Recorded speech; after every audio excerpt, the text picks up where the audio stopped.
The Summer I Met David, Part 1, by TheLovelyFreja.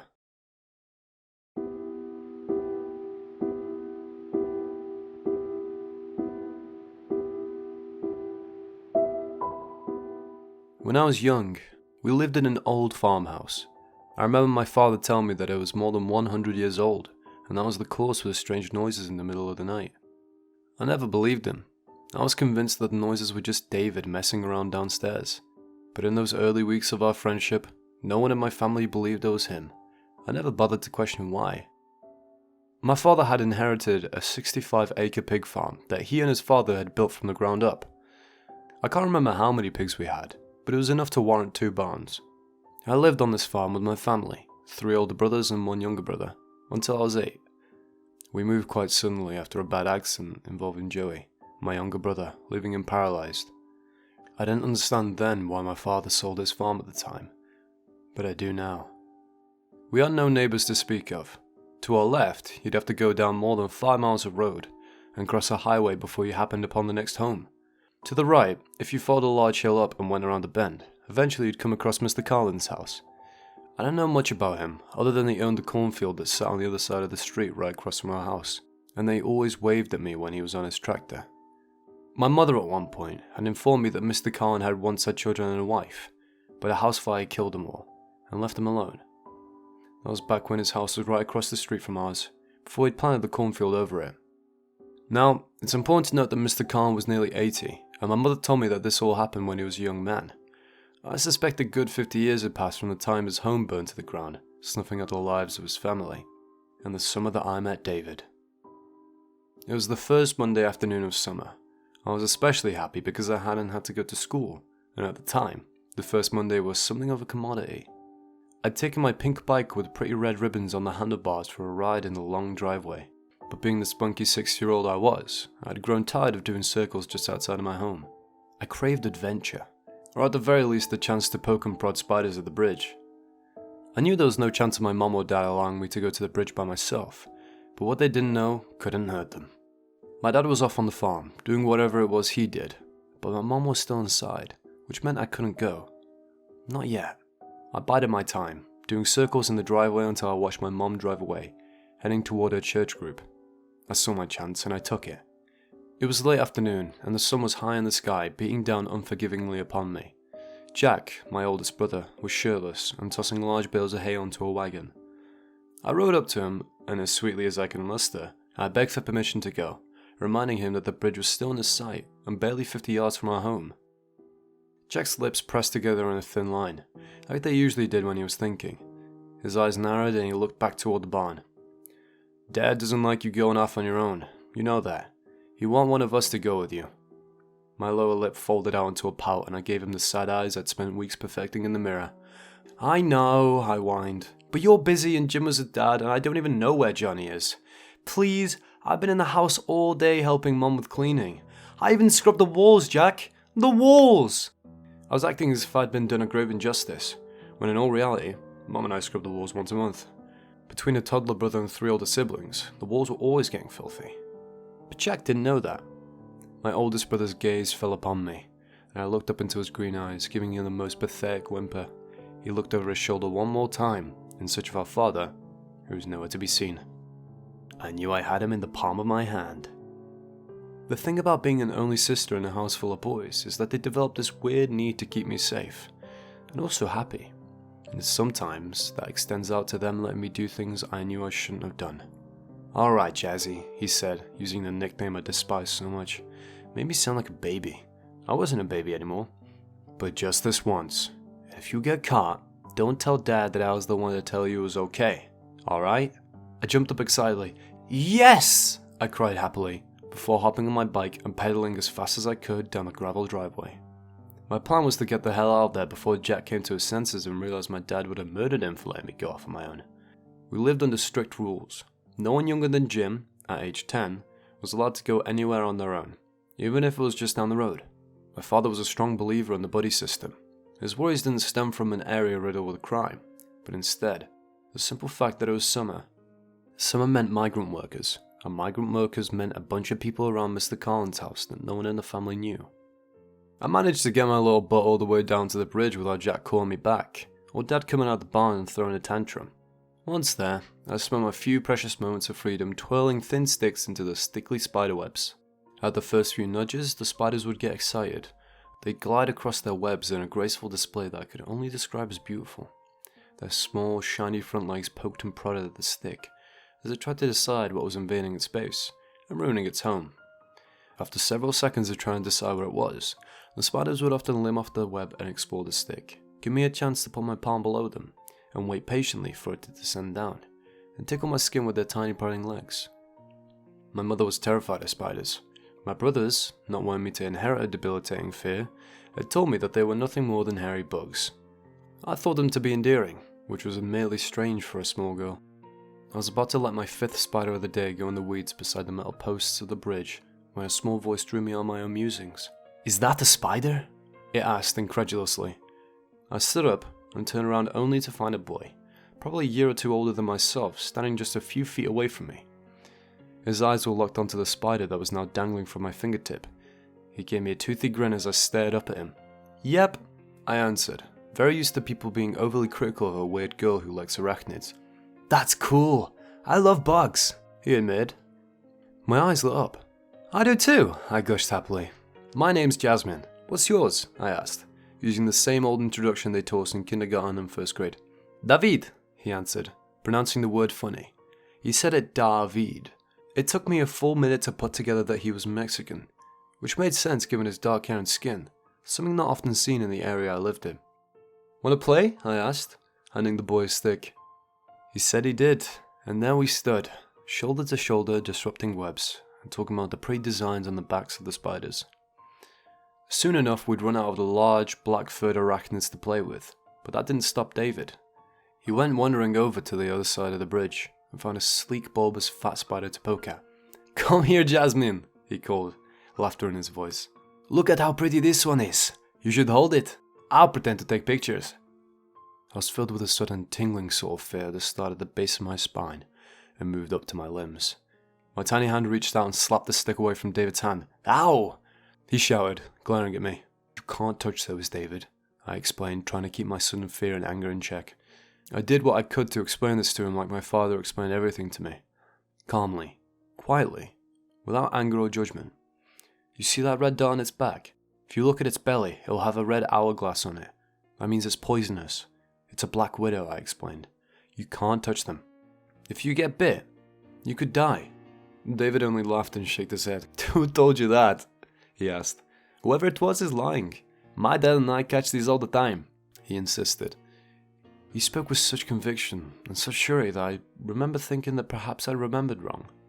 Maybe it was the spiders with the yellow dots on their backs that I shouldn't play with. I looked over to him. "Are you sure?" I asked. I waited for a nod before I picked up my stick and began the slow process of twirling it along the web. The spider had just started poking at the twig when a familiar voice called for me. I spun around, eyes on my house where Jack stood waving his arms.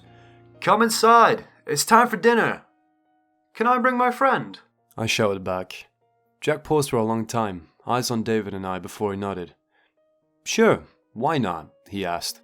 "I'll ask Mom to set another plate." I threw the stick to the ground, abandoning the spider.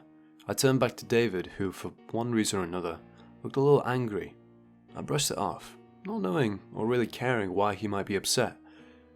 "Do you want to come inside for dinner?" I asked. David's features slowly began to melt to the same pleasant look he'd worn since we'd met. "Sure, thanks." "Do you need to ask your mom or dad?" I asked, as I lifted my bag from the ground. David shook his head. "No, my dad won't worry unless I'm out past dark," he promised. At only 5 p.m, there was still plenty of summer sun left in the sky. Together we walked down the road and across the driveway. I left my bike in the garage, and then the two of us went inside. "Hey Mom," I shouted as I entered the home. I pointed over to David. "This is David," I said, using his pronunciation of the word. "I met him by the bridge," I explained. "His dad won't care if he's here as long as he's home by dark. Can he stay for dinner?" My mom turned over to us, her eyes sparkling with amusement and happiness, probably because for the first time in forever I'd brought home a friend. I knew from experience that because David was a boy, the whole house was going to be making jokes about us dating or getting married, but I didn't think I cared.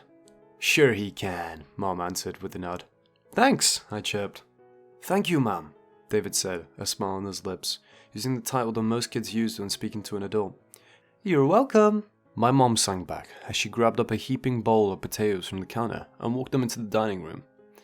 Everyone else was already sitting, expectant eyes on David and I as we walked through the threshold.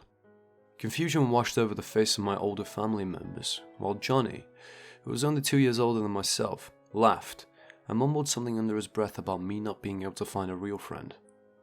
I looked over to David, who, to my dismay, looked entirely ashamed. I had never been so livid in my whole life. Johnny's friends were all terribly racist, and while my mom and dad did what they could to stop the behaviour, a racist comment, much like this one, occasionally slipped out. I glared at him, but my father was the one to speak.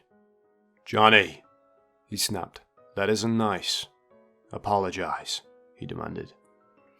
Johnny looked back at us with irritation written across his features. Sorry, he sneered. He didn't mean the apology, that much was positively certain, but no one else bothered to tell him off. So David and I simply took our seats quietly, right beside one another. David glared at Johnny for several seconds, but Johnny made a point of completely ignoring him. So David, where are you from? My mother asked. Mexico, David answered.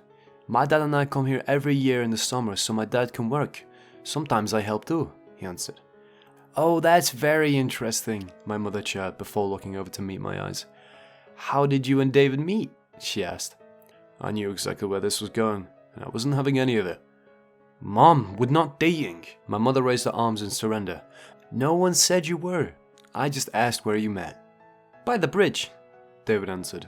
I glanced over to him, my mouth filled with my mother's famous herb and garlic mashed potatoes. David was sitting politely with his hands folded in his lap. For one reason or another, he hadn't touched his food. In fact, his eyes were still locked on Johnny, who only now seemed to even notice us.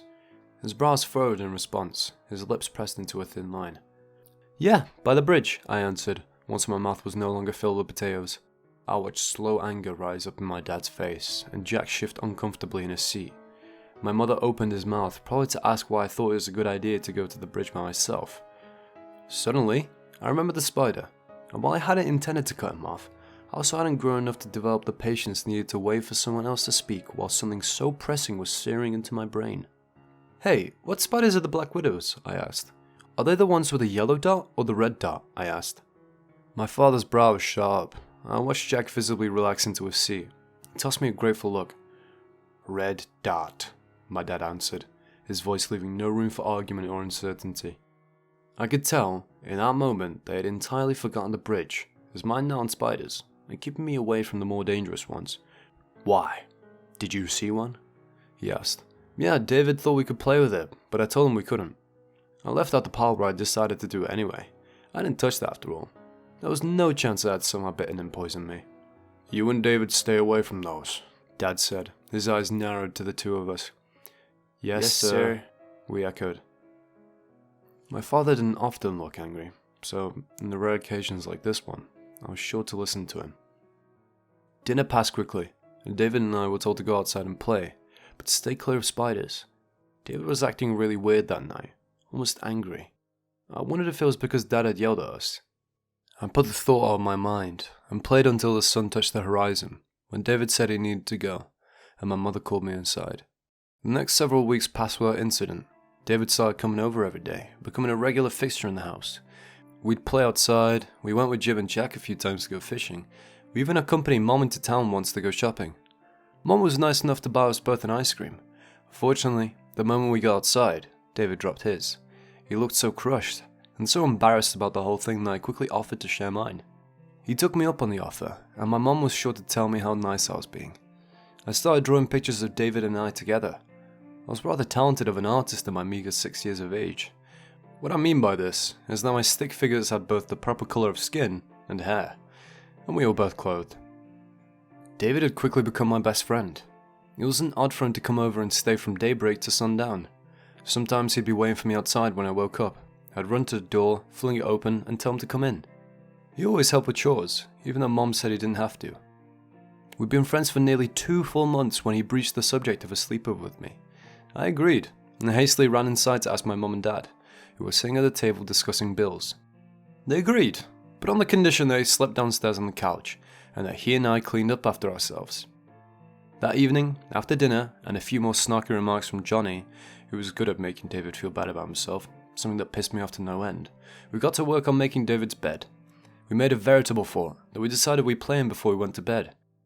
We decided we were in the ocean. David and I were pirates, looking for buried treasure. We searched high and low, crash landing on no less than 5 islands, before our fun was cut short at around 9 PM, nearly a full hour after my normal bedtime. I fell asleep with thoughts of our adventure dancing through my mind. We'd done so much in the past 2 months. I felt so lucky to have met David. I wouldn't admit it at the time, but I will now. I had quite a crush on him. I was woken from my slumber in the middle of the night by a large crash and a howling scream. Fear, the likes of which I'd never experienced before, coursed through my body as I threw my blankets off myself and joined the ranks of my parents and older siblings as we rushed down the hall. Joey, my only younger brother, could be heard crying from his bedroom. Jim was quick to rush to him. His soothing voice could be heard through the hallway as he assured the 3-year-old that everything was okay. I remember my Jack stopping me just as I hit the banister. "Whoa there, Jazzy," he said. His voice was too quiet, too calm. Everyone else sounded frantic and someone downstairs was crying. I was terrified that David got unhurt. "What's wrong?" I demanded. Jack paused, his eyes moving back to the staircase before looking at me. "Johnny just fell down the stairs. He'll be okay," he promised. I watched him carefully. If he was okay and nothing was wrong, then why couldn't I go see? It didn't make any sense. And then, one shouted sentence made everything clear. "I can see my bone!" Johnny wailed from the base of the stairs. Jack winced and my heart skipped a beat. "Liar," I hissed. "He's not okay." Unshed tears began to well up in my eyes as Jack tried to direct me back to my bedroom. I wasn't having any of it. I tried to push my way back toward the stairwell, but I was barely 40 pounds, standing several inches shorter than most of my peers. Jack had taken after my father. He was more than 6 feet tall and weighed at least 150 pounds. After several long seconds of squirming and struggling against his vice-like grip, I took to screaming, "I want to make sure Johnny's okay!" "What if I come with you?" A very groggy David asked from the staircase as he walked up, dodging body after body of worried family members. I looked up to Jack. "Is that okay?" I asked, wiping new tears away from my eyes with the sleeve of my pajamas. "Can I go to my room with David?" Jack swiped black hair back with his hand and gave a nod. He leaned down and kissed my forehead. "Sure, Jazzy, sure," he answered. "Dad and Mom are going to take Johnny to the hospital. If you or David need anything, you can come over and get me, okay?" he asked. David and I nodded, before heading back to my bedroom. We laid down in my bed, head to foot, and talked. We talked about how Johnny's arm looked. David had seen it on his way up. He said the bone was jutting out of the wrist, and looked whiter than anything he'd ever seen. He told me my mom put his arm in the pink pillow that we all hated, and she and my dad ushered him outside. We stayed up until sunrise touched the dark sky. David talked all the while, trying to make me feel better. He assured me that Johnny was totally fine. He'd be okay. He just needed a cast and probably some stitches. David had a really funny way of always making me feel better. Over the course of the next few days, Johnny went on and on about how he'd been pushed down the stairs. He blamed Jim, but he and Jack shared a room, and Jack assured him that he'd been sleeping the whole time. He'd only woken seconds after Jack did.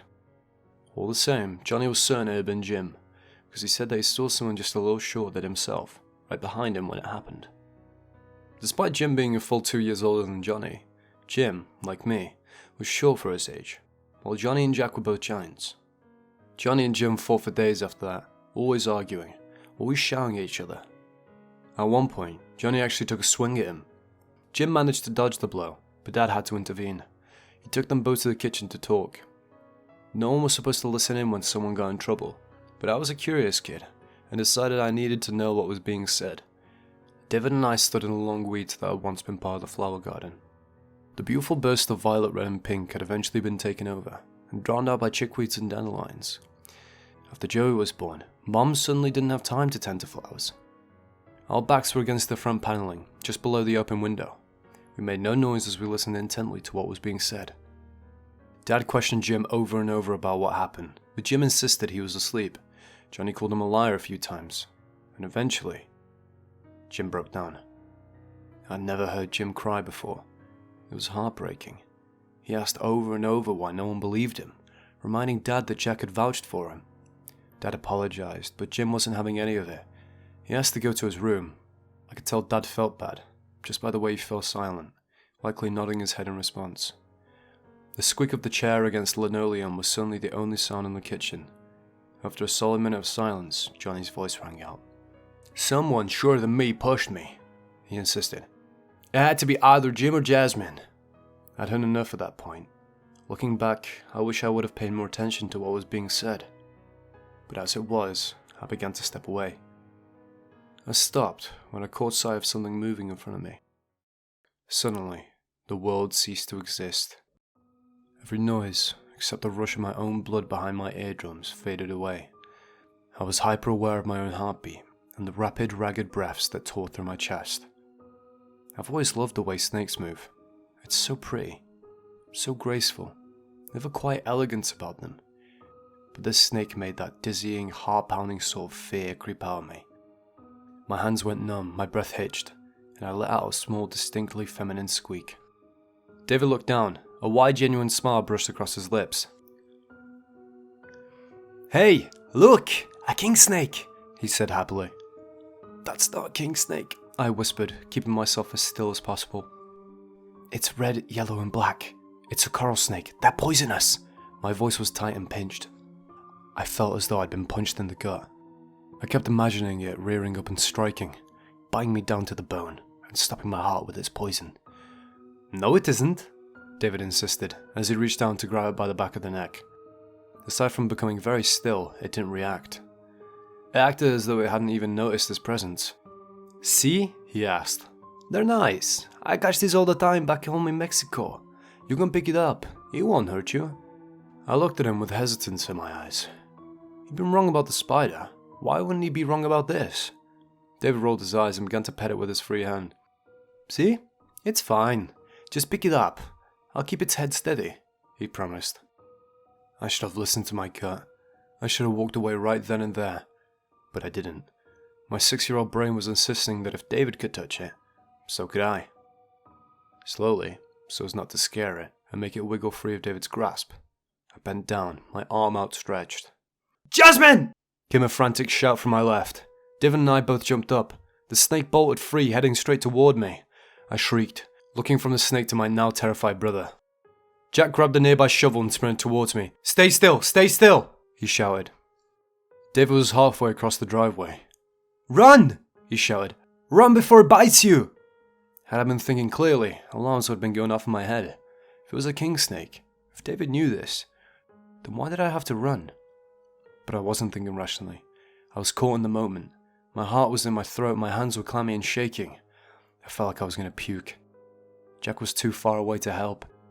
The snake rose up on its belly, bobbing back and forth as most snakes will before they strike. "Run!" came David's command again. I did. I got 2 steps away when I felt something hit the back of my shoe. I let out a howl of terror. Thwack! Before the snake had a chance to strike a second time, Jack's shovel buried its head into the ground. The snake's body writhed and struggled beneath the heavy metal.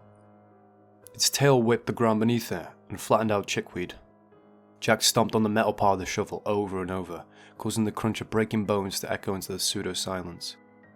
The familiar sound of the screen door caused me to jump and spin to face the front of the house. My dad rounded the corner, trailed by my mother, both demanding what the noise was about.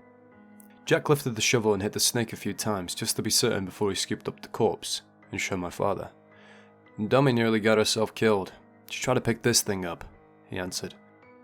All the colour leaked from my parents' faces as they stared down the 3-foot behemoth. "Jasmine!" my mom shouted, her eyes alive with fear as she stared over to David and I. "You know what a coral snake looks like?" My bottom lip quivered and tears spilled down my cheeks. "I thought it was a king snake," I insisted. "I really did." "Jasmine, we don't have king snakes around here," my father explained. The fear had been replaced by a quiet sort of anger. I knew I was in for it, and as shameful as it is to admit it, I didn't want to go down alone. "David told me it was." David's eyes widening as he glared death at me, as I confessed to everything. "He told me it was a king snake. He told me to pick it up. He told me to run." "Enough!" my dad shouted. "If David's gonna get you hurt, then he can't come over anymore," he boomed. It was the sort of angry shouting that seemed to shake the whole world. I never heard my father yell before. To say I was terrified is an understatement. "You hear that, David?" my father asked, glaring daggers at the both of us. "You aren't welcome here anymore." David grabbed my hand, tears in his eyes. He pulled me toward the end of the driveway. "Let's go!" he shouted. I tried to stop, but David was strong. So much stronger than I remember him being. He pulled me across gravel, forcing me to go. "Get your ass back here, Jasmine!" my father roared. He'd never sworn before that point. Suddenly I stopped struggling. I began sprinting right beside David. I'd never been spanked. Not once. But I knew from the stories Jack had told me about when he was little that that's what was about to happen. "Where are we going?" I asked, as our shoes bounced against the pavement of the road. My heart was clawing at my chest, begging to be freed. My whole body thrummed with excitement and fear. I felt like I couldn't breathe. Tears streamed down my face. "Into the cornfield!" David shouted back. "We'll go find my dad. He won't let your dad hurt us," he promised. Looking back now, I know that under normal circumstances, I'd never run from my father. I'd never been abused and had no reason to fear him. But in that moment, I was terrified. Heavy footfalls exploded from behind us, but I never looked back. I slipped into the cornfield behind David. We dodged large stalks of corn, running this way and that, trying to put as much distance between us and the footfalls as we could. I shrieked when something hard grabbed my shoulder. Whoever it was forced me to stop. David continued to pull at my arm. It felt as though he was going to rip it from its socket. I howled in agony, my limbs wildly swinging as I tried to prevent myself from being stolen away from my best friend and the promised safety of his father. "Holy fuck!" Jack breathed. It was, with those words, the sudden clarity settled over me. Something was very wrong. Jack didn't swear. My father forbade it. Jack's arm suddenly wrapped around my waist. "Holy fuck!" he repeated. Dread filled my small body. Jack wouldn't have sworn unless something was terribly wrong. I stopped thrashing. I looked up to Jack. I'll never forget what I saw in that moment. Jack's eyes were wide with fear. His mouth was agape. His hands were shaking, sweat glistened upon his brow. I'd never seen my old brother afraid of anything. In my eyes, Jack was just as superhuman and invincible as my father was. They were both massive men, more than 6 feet tall, both rippling with muscles, both with beards and calloused hands. Something had frightened Jack, and as far as I was concerned, if it was enough to frighten him, we were all in trouble. I scanned the field around us, but saw absolutely nothing. My eyes landed on David, who must have seen the same thing Jack did because he let me go, and ran away. "No!" I shouted. "David, come back!" Jack clamped a hand over my mouth, stifling my urgent cries. If there was something in the cornfield with us, David shouldn't have gone off alone. I considered biting Jack's hand, just so I could call out to my friend, but just as I managed to get a small piece of flesh between my teeth, Jack began to swear again. "Shit!" he squeaked, tightening his grip on me. The absolute fear in his voice stopped me from my endeavour. I wanted to ask what was wrong, but his hand was still firmly clamped against my mouth. "Dad!" he shouted as he sprinted toward the road. "What? Did you find her?" Dad shouted back. I was being jostled back and forth, the motion of it all making me sick to my stomach. I tried to reach the ground so I could run beside Jack instead of being carried, but Jack had me pressed against his chest, my feet dangling helplessly above the dirt. "Dad!" he shouted back. "Dad!" His voice broke and I looked up. A fresh wave of nausea washed over me when I realized he was crying. "Dad!" My dad's voice became frantic as the two of them searched for one another. Finally we broke free of the cornfield just as my dad took a step in. "Don't go in there!" Jack shouted, tears streaming down his face. My dad's face paled for the second time that morning. I don't think he'd ever seen his adult son cry.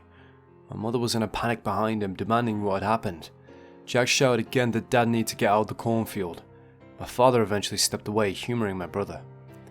My parents flanked him as we all sprinted back toward the house. Jack practically dropped me onto the kitchen floor, but I didn't really notice. I was too busy watching him cry and shake and try to stutter out things that weren't making any sense. Eventually, my eldest brother that had come to think of more as a god than a man, collapsed onto the ground. He cried into himself, curled up in a ball like a scorned toddler. That image is forever burned into my brain. The utter helplessness that radiated off him, the agony that was etched into each of his features. It's maddening to think of, even now. After what felt like hours of my brother sobbing on the ground, my mother rubbing his back and cooing soft words, he composed himself enough to speak. "Look at her arm! Look at her arm!" he shouted, his hand shot out to grab my own. He pulled me toward himself. My father stepped toward us. I shrank away, unsure of what to expect from him, but the look of worry in his eyes quelled my fears I had of physical punishment. "What happened?" he asked, staring at the handprint-shaped bruise that David left on my arm. I hadn't noticed them until that moment. Once pointed out to me, I remember feeling more confused than frightened or angry. I eyed it curiously. I'd never bruised so easily before. What's more, I'd never gotten a bruise that large before. "Jasmine?" my dad asked, cupping my chin in his hand. He forced my head up and stared down at me with green eyes. "What happened?" I gazed back at him, dumbfounded. Why was he concerned with the bruise? Hard as it may have been, it wasn't important. Jack and David had seen something terrible in the cornfield. Why weren't they storming outside, guns in tow? Why weren't they shooting whatever had my brother so frightened? Mountain lions were prevalent in the area. I assumed he'd seen one of them stalking us. Or perhaps he'd seen a raccoon, wobbling with the telltale signs of rabies. My dad had shot one of those once in the backyard. My mother had cried for hours afterward. It seemed logical that if it brought her to tears, it would do the same to Jack. Despite the utter confusion that plagued my young mind, I answered him. I just assumed we'd get to whatever it was that happened as soon as he knew I was okay. David tried to pull me. I had intended to tell him the whole story about how David and Jack had treated me like a rag doll and played a quick game of tug-of-war, before whatever it was that was in the cornfield had scared him away. "No! Jasmine! Tell me what really happened!" Dad shouted again. I jumped, pulling my arm back, not really understanding why I was in trouble. "That is what happened," Jack said, his voice upturned and distant. He sounded distraught, broken, and a little angry. "What do you mean, that's what happened?" my father demanded. My mind was spinning. Why were we talking about David?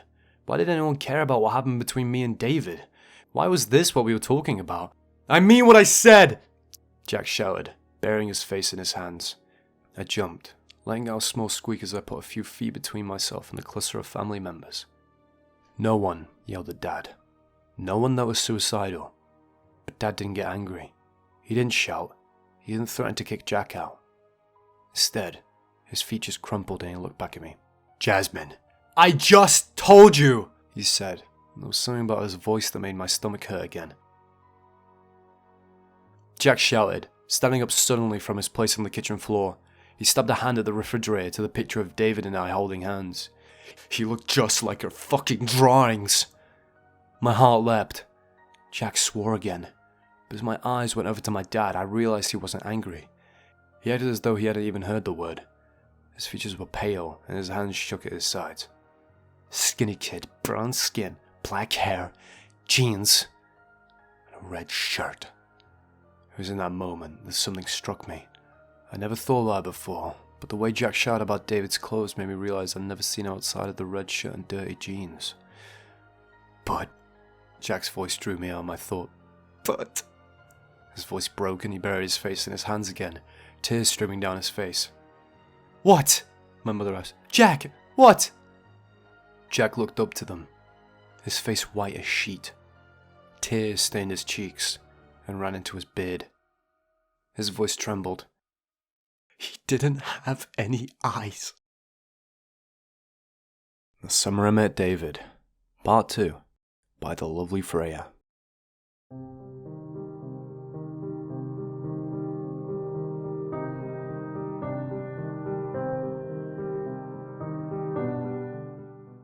The couple days after my ordeal with Jack and David in the cornfield left me feeling broken and hollow.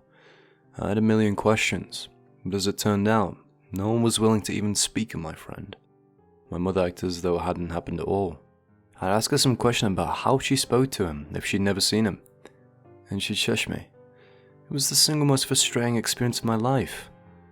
Dad got really quiet. He hardly talked to anyone unless he absolutely had to. He always looked tired, always raggedy and worn out. I found out about a week after I escaped from the field that Dad was sleeping on the porch with a loaded shotgun at his side. He didn't buy Jack's story of David's missing eyes. He'd come up with his own theory. Someone was hiding in the cornfield and had tried to kidnap me. He wanted to make sure they didn't come back. It was a weak theory, one formed on little grounds, but he was a religious man, grasping at straws, trying not to believe in the monster under the bed. I think Jack's reaction was the worst though. He went from being an outgoing, loving, wonderful older brother to a complete stranger. He was a jittery, anxious mess. He mumbled constantly about empty eyes. He was plagued with nightmares so intense that he'd wake screaming in the middle of the night. Most of those nights, he would flail about. Twice, he knocked his lamp off the side table. Each time it caused a thunderous, ear-splitting noise that made my heart jump into my throat. Both times, my parents ran into his room to make sure he was okay. By the third time a loud noise came from his room, neither of my parents checked on him. While they weren't angry with him, and while they wanted to help, none of us knew how. So, we ignored it. It probably wasn't the best approach, and I know Jack felt disconnected with the family. Looking back, I wish I'd found a way to reach out to him in his time of need. Johnny and Jim became distant, though not in the same way as Jack. They did it on purpose, never staying in the room with anyone else but each other for very long. They grew unbelievably close, and began to watch movies with each other almost every night. Usually, they were superhero themed, their favourites being Superman and Batman. While they weren't thrilled with being around the rest of the family, they made it very clear that they'd rather die than be in the same room as me. But in the end, I'd finally gotten the answers I'd craved from the two of them. They'd been in the living room watching Superman 2 when I climbed up on the couch. Johnny scowled at me, but I pretended not to notice. My 6-year-old frame fidgeted on the couch as I waited for a good point in the movie to speak. After what seemed like years, there was a lull in action. Seizing the moment, I turned to my brothers. My stomach flipped with nervousness, but I pressed on anyway. How else was I going to get answers if not through them? Mom and Dad weren't going to tell me anything, and asking Jack anything right now seemed cruel. How'd Mom talk to David if he wasn't there? I asked, proud of myself for keeping my voice steady. Johnny glared over to me, his lip curled in a sneer. I shrank back, suddenly very worried that my question might result in physical repercussions. I'd been hit once by Johnny, and wasn't eager for a repeat. "She didn't talk to him, stupid," he hissed, his voice flat and cold. It made my heart speed up. "You were playing a game. She just played along. Don't you remember when Jim had an imaginary friend and Mom and Dad talked to it too?" "Yeah," Jim sneered. "At least mine was normal. It was just a dog, and I knew it was fake." I'd lifted my arm in protest, brandishing the massive bruise along my forearm. "Does this look fake?" I demanded, my eyes narrowed in absolute hate. Johnny's face twisted into a hateful glare, his teeth gritted tightly together. My heart fell. I tried to scramble away, but I wasn't fast enough. Something hard collided against my back, sending me crashing against the pale living room carpet. Pain bloomed along my side and arms. I turned around. My brothers wobbled and became distorted as I watched them through tears. "Get out of here, freak," Johnny hissed. I picked myself up, did as I was told, wiping tears away from my eyes with the sleeve of my shirt. I cried that night, like most nights after David's disappearance, despite knowing it was wrong because of all the pain he'd caused my family. I missed him. He'd been my best friend. He'd made me feel better when Johnny broke his arm, and I knew he'd make me feel better about Johnny punching me. My 6-year-old mind wasn't capable of understanding what was going on. I couldn't believe that David, who had seemed so very real to me, was imaginary. I couldn't accept that no one could see him. I couldn't understand why Jack was so sad and frightened. My loyalty to my best friend hadn't faltered. I was positively convinced at the time that David hadn't meant any harm. I believed that he'd only pushed me into the cornfield because he was frightened of my dad. An understandable reaction. My father was scary when he was angry, something that, admittedly, didn't happen often. At the time, it never crossed my mind that he'd actually tried to kill me twice. I never pieced together that he knew both the Black Widow and the Coral Snake were venomous. The days dragged on. I fell into a deep depression. Eating and sleeping became hard. I was no longer in love with the outdoors. I was actually looking forward to the start of the school year. It was a welcome change from being stuck at home all day with siblings who were either broken or completely hated me. The only person that remained unchanged by the events was Joey, and he was simply too young to have developed resentful feelings towards me. Our family seemed entirely broken, and I felt that I was to blame. I tried to fix us twice. My first attempt happened at dinner time, exactly 1 week after my escape from the cornfield. I'd waited for everyone to sit down and begin eating before I announced that everything was okay because David did have eyes. Everyone fell silent. Johnny and Jim glowered at me. My mother told me that David was an appropriate dinner conversation. Jack broke down and left. My dad announced he wasn't hungry and retreated back to the porch. I excused myself and went to my room, where I continued to brood, feeling worse for having broken us further. My second and last attempt came the following day. It was Sunday, we were on our way to church, and I suggested, in all my 6-year-old wisdom, that we take our concerns to the priest. My father locked on the brakes so hard I thought I might fly clear to the front seat. My mother glared down at me. I thought Johnny was going to skin me alive the way he glared. Jack cried again. I was told that I should never tell anyone outside of the family what happened. I decided in that moment that the only way to save our family from this odd sort of destruction was to completely ignore the subject of David entirely. After all, that seemed to be what everyone else wanted.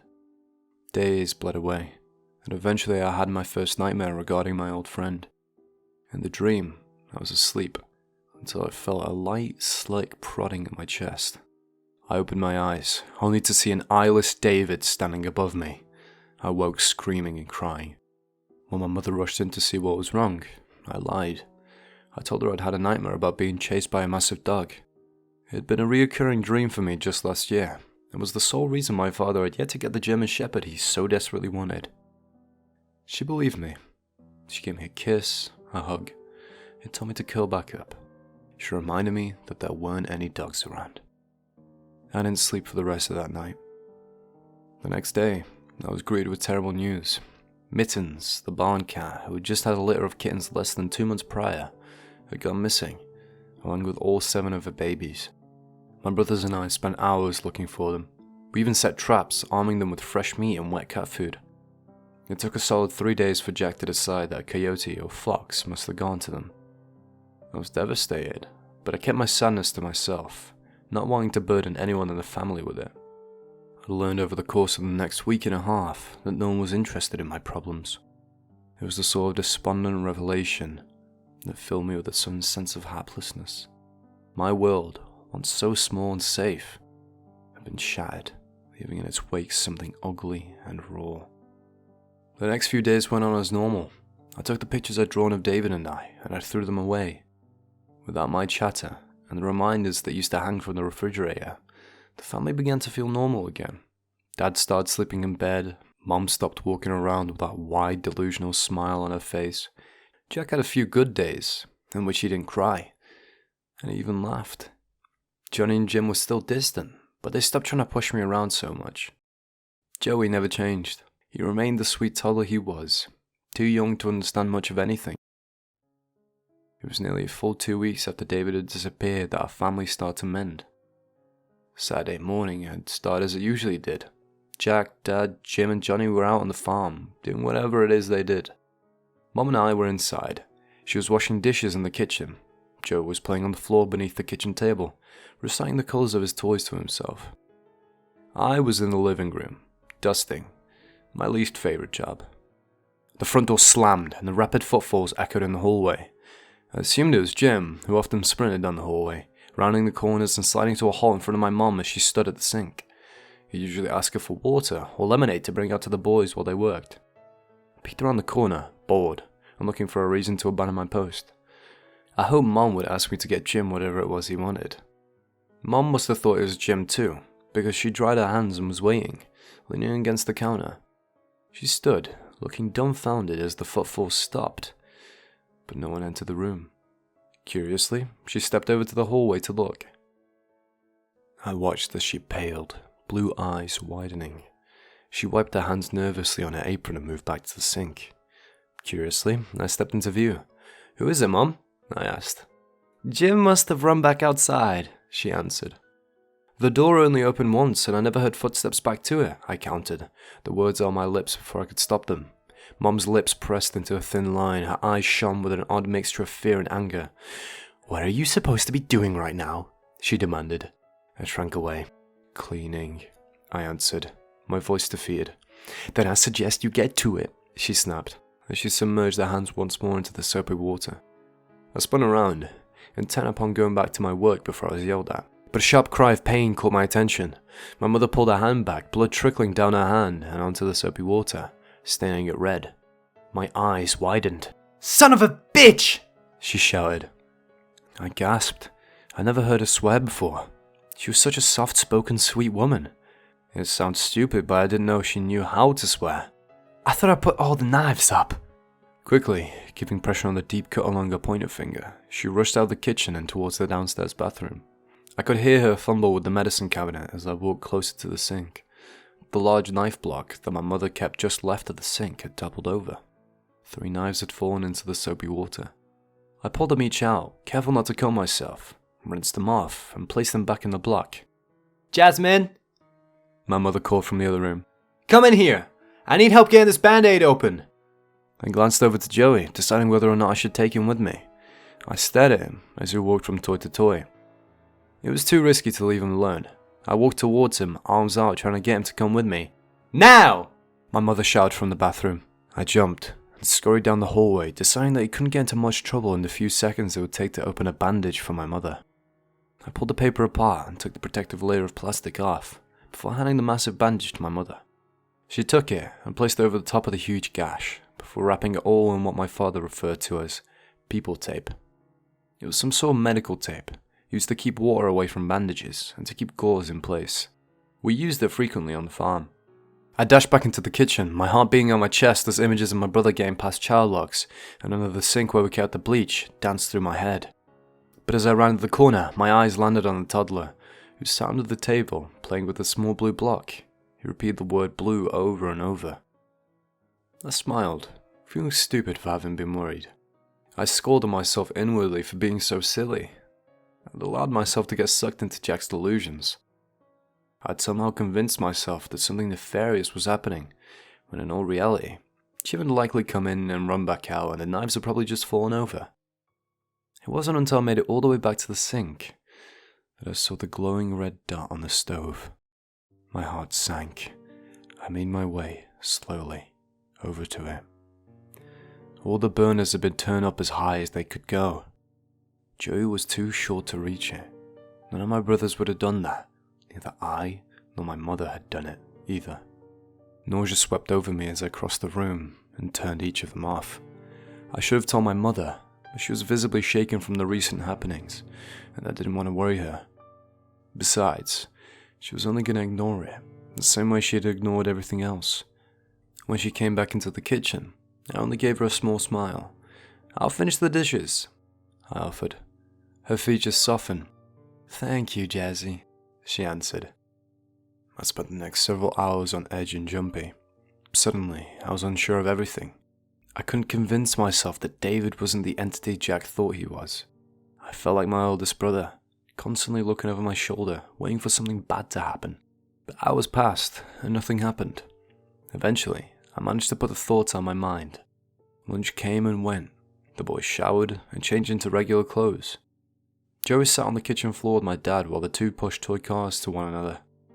Jim, Johnny, Jack and I sat in the living room. Jack was reading something while the boys and I watched the movie. Johnny had tried to kick me out, but Jack snapped at him and assured me I could stay.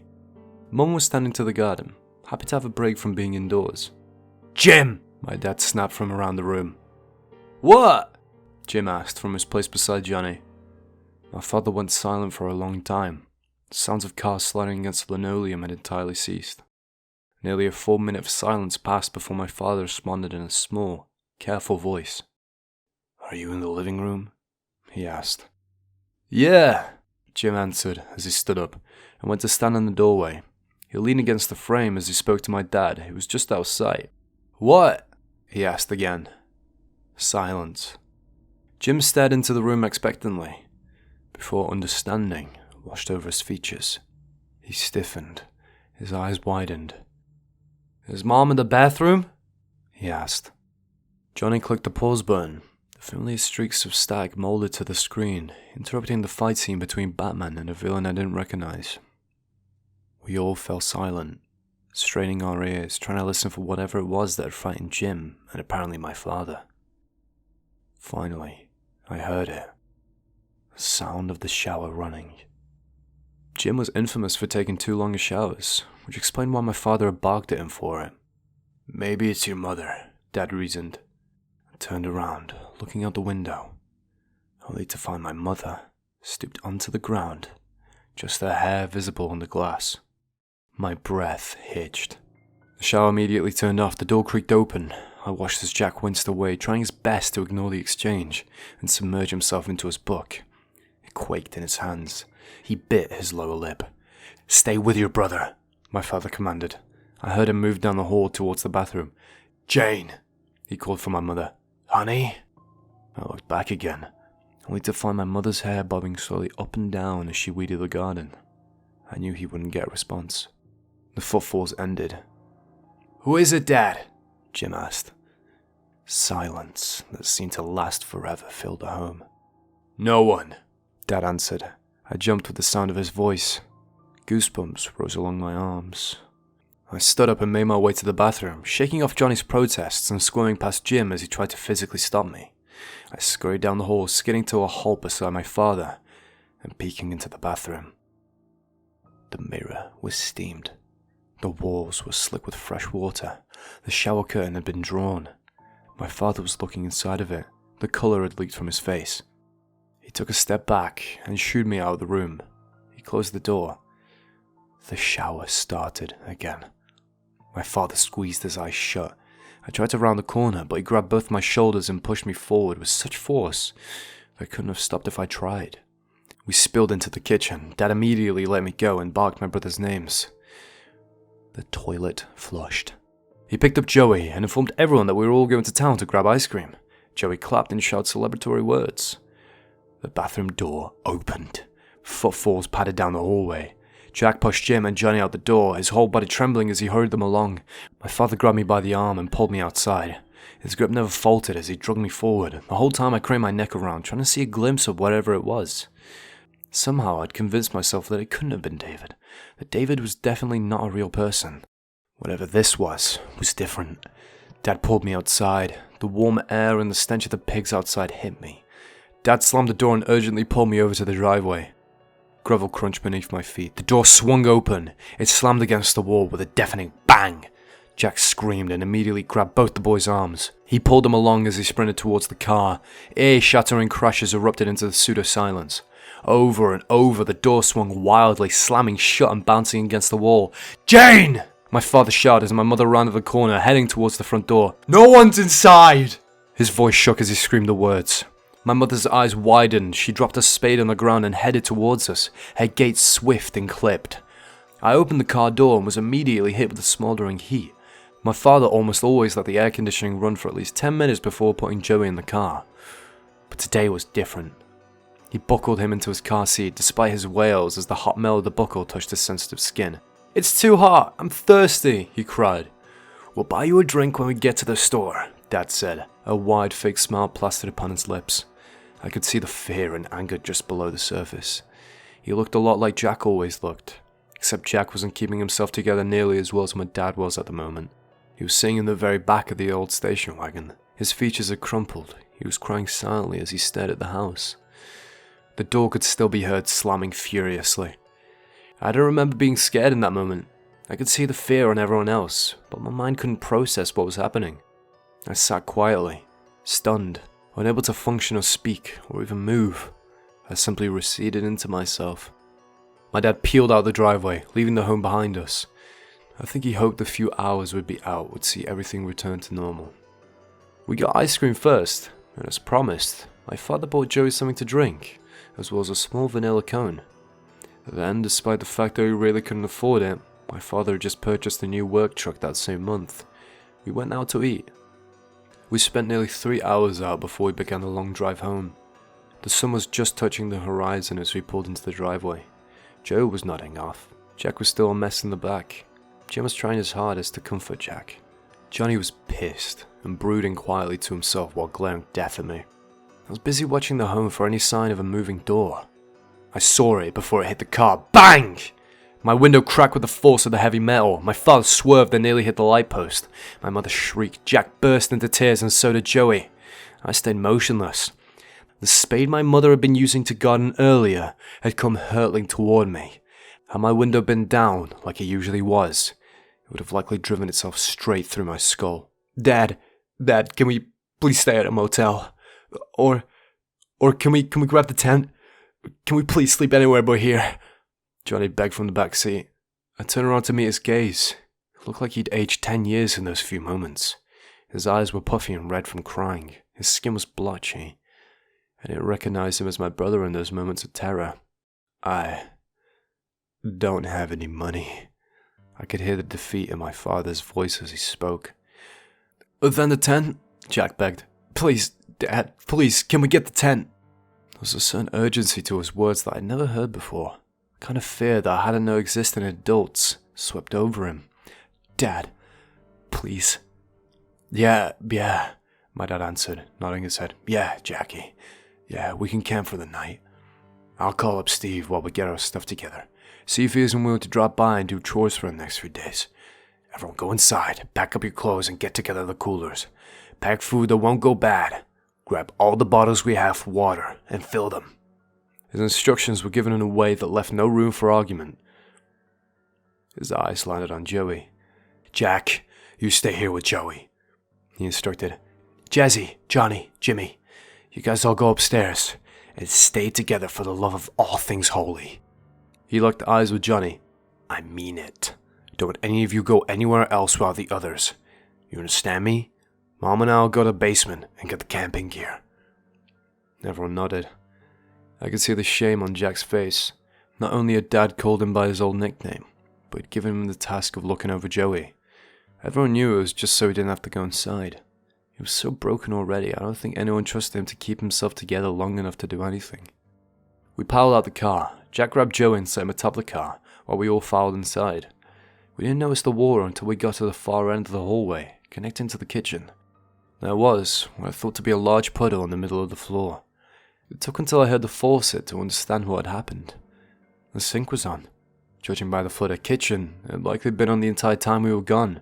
Our shoes slipped and slid as we walked through the kitchen, looking around entirely dumbfounded. My father turned the sink off, but it didn't stop the noise. Jim was the one to peek down the side hall to the bathroom. The bathroom's flooded too, he announced. My mother burst into tears. This doesn't change anything. Get upstairs. Get your stuff together, Dad insisted. We fled upstairs, only to find fresh puddles leading into the bathroom. Someone had plugged the drain in the sink in the tub and turned them both on. The bathroom and part of the hallways flooded. It would be a miracle if the living room, the room directly below the upstairs bathroom, wasn't soaked. While we gathered our things, and my father gathered the tent and the camping equipment in the basement, my mother mopped. She cried the whole time. Finally, we had gathered everything, and headed outside. The last noise we heard before closing the door and locking it behind us was the sound of the kitchen sink turning on. Our drive to the woods, just a few miles away, was entirely silent. We lost something that day, something so much more than a good night's sleep, or the convenience of having a refrigerator and microwave at our disposal. We lost our will to fight. We lost the upper hand we'd once had. We lost the battle, and whatever was in our home knew it. It was for this reason that the next few days passed in a haze. We went to bed, we got up, we ate, we got dressed, we sat around the woods, we didn't speak, we ate again, we sat around silently, we ate again, we slept. This went on for 3 days, before my dad decided he couldn't take it anymore. His fear had melted away, leaving on anger and aggression in its wake. Despite my mother's tears, Jack's pleas and Johnny's refusal, we went back on the third night. My father insisted that we wouldn't be driven away from our own homes. I wish we'd just left the whole fucking place behind. The house was flooded, yet again, and the wood flooring had become waterlogged and swollen. The sinks had been shut off and drained, something that was more frightening than anything. We all helped my mother mop up the mess. She still cried. I wanted to sleep downstairs, or in a room with Jack and Jim, but my father refused.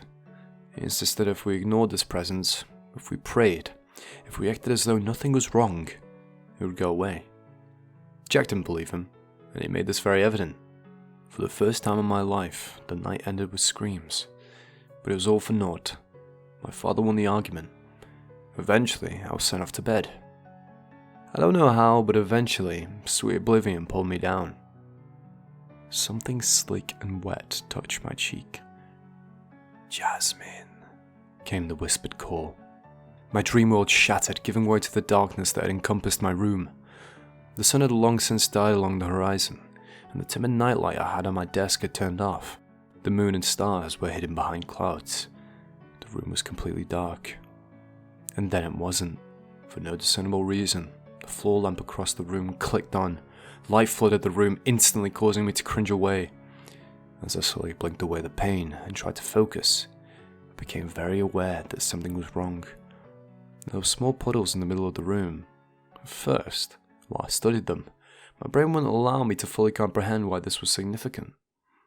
Water. Puddles. Footprints. Suddenly I couldn't catch my breath. Understanding hit me all at once, and the familiar urge to vomit filled me. I opened my mouth, intent upon screaming, but I couldn't force any noise to leave me. My hands shook and my bladder emptied. Hot liquid spilled down my legs and puddled beneath me, soaking into sheets. The pungent odor immediately stung my nose, causing me to gag.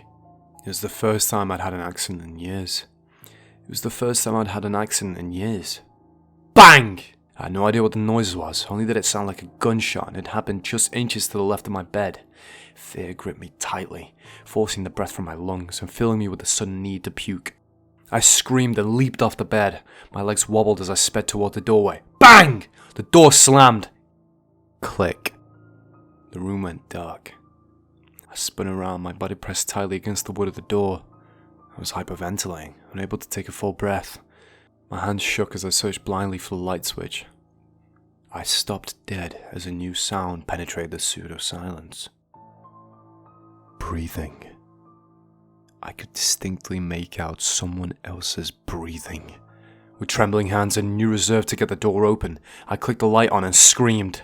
"Dad!" I shrieked as loud as I could. My voice was panicked, my heart clawed at my chest, trying to free itself from its cavity. Before me stood the person I'd managed to half convince myself had just been some sort of dream. The person I couldn't believe was responsible for the horrors that had filled the home the last few days. There David stood. Red shirt soaked and clinging to brown skin. Black hair flattened against his scalp. But the most terrifying part, the reason for the desperate screams, the reason I couldn't breathe, or think, or even manage to cry, was his eyes. They were gone. Just empty sockets in their place. "Dad!" I shrieked a second time. My hand went to the doorknob as I tried desperately to open it. It was locked. Except my door didn't have a lock. "Dad!" Tears were streaming down my face, and I suddenly realized why Jack spent his time crying. "Dad!" Frantic footfalls exploded from my parents' room. "Jasmine!" My dad called back, his voice wild with fear. "Jasmine! Dad!" I shrieked. I physically shook as my dad hit the door with all his might. "Open the door!" he shouted, banging against it and jiggling the doorknob. "What's wrong?" Jack's voice came out of nowhere. David took a few slow, dangerous steps towards me, rounding the bed. His bare feet hit the ground with a sickeningly wet noise. He left puddles with each of his steps. I sucked in a sharp breath. No, I whimpered as I stumbled further away from him, to the corner of my room. I curled into myself. "Please leave. Please go away, Tafid." I begged through ragged sobs. David cocked his head slowly, staring at me with empty sockets. A wicked smile spread along his lips. He took another step forward. "Dad!" I choked out through desperate sobs. "Unlock the door!" my dad shouted from the other side. "There's no lock!" Jack's words were quietly hissed. I knew they weren't meant for my ears, but I heard them all the same. There was a pause, a full 2 seconds of absolute silence. David took another step. My dad's furious pounding became frantic. I could practically hear the panic behind each of the blows he dealt to the door. I molded myself against the wall, convinced I was going to die. "Back up!" came Jack's voice. Bang! Splintered wood showered the room as Jack's foot collided with it, forcing it open. A figure dashed into the dark room and scooped me up, pressing me against his muscular frame. I let out a quivering breath and wrapped shaking arms around my father's neck. my small face buried into his shoulder as I cried away the fear and pain that racked my 6-year-old body. Dad! I said the word over and over. Each time, it brought with it a sense of peace and safety. My father's hand rubbed my back, and he allowed me a few minutes of quiet as I sobbed. Can we leave? I choked out. Please? Can we go camping? Please? I craved the boring serenity of the forest. I needed the safety the trees offered me. I couldn't stay here anymore. No, came my father's response. My heart sank. I began to wail. Tears streamed down my face as I loudly begged my father to allow me to leave, but he refused. We have to ride this out, Jesse. We can't let this thing drive us away.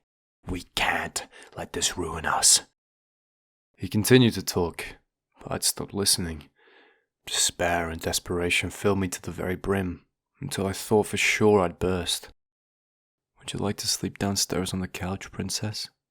Jack asked, his voice soft, and his features strong. He wasn't crying. He wasn't sad or frightened. He looked determined. I'm gonna sleep down there. I'll stay with you through the night, he swore. My father tossed him a glare, but stayed quietly as I nodded my head rapidly.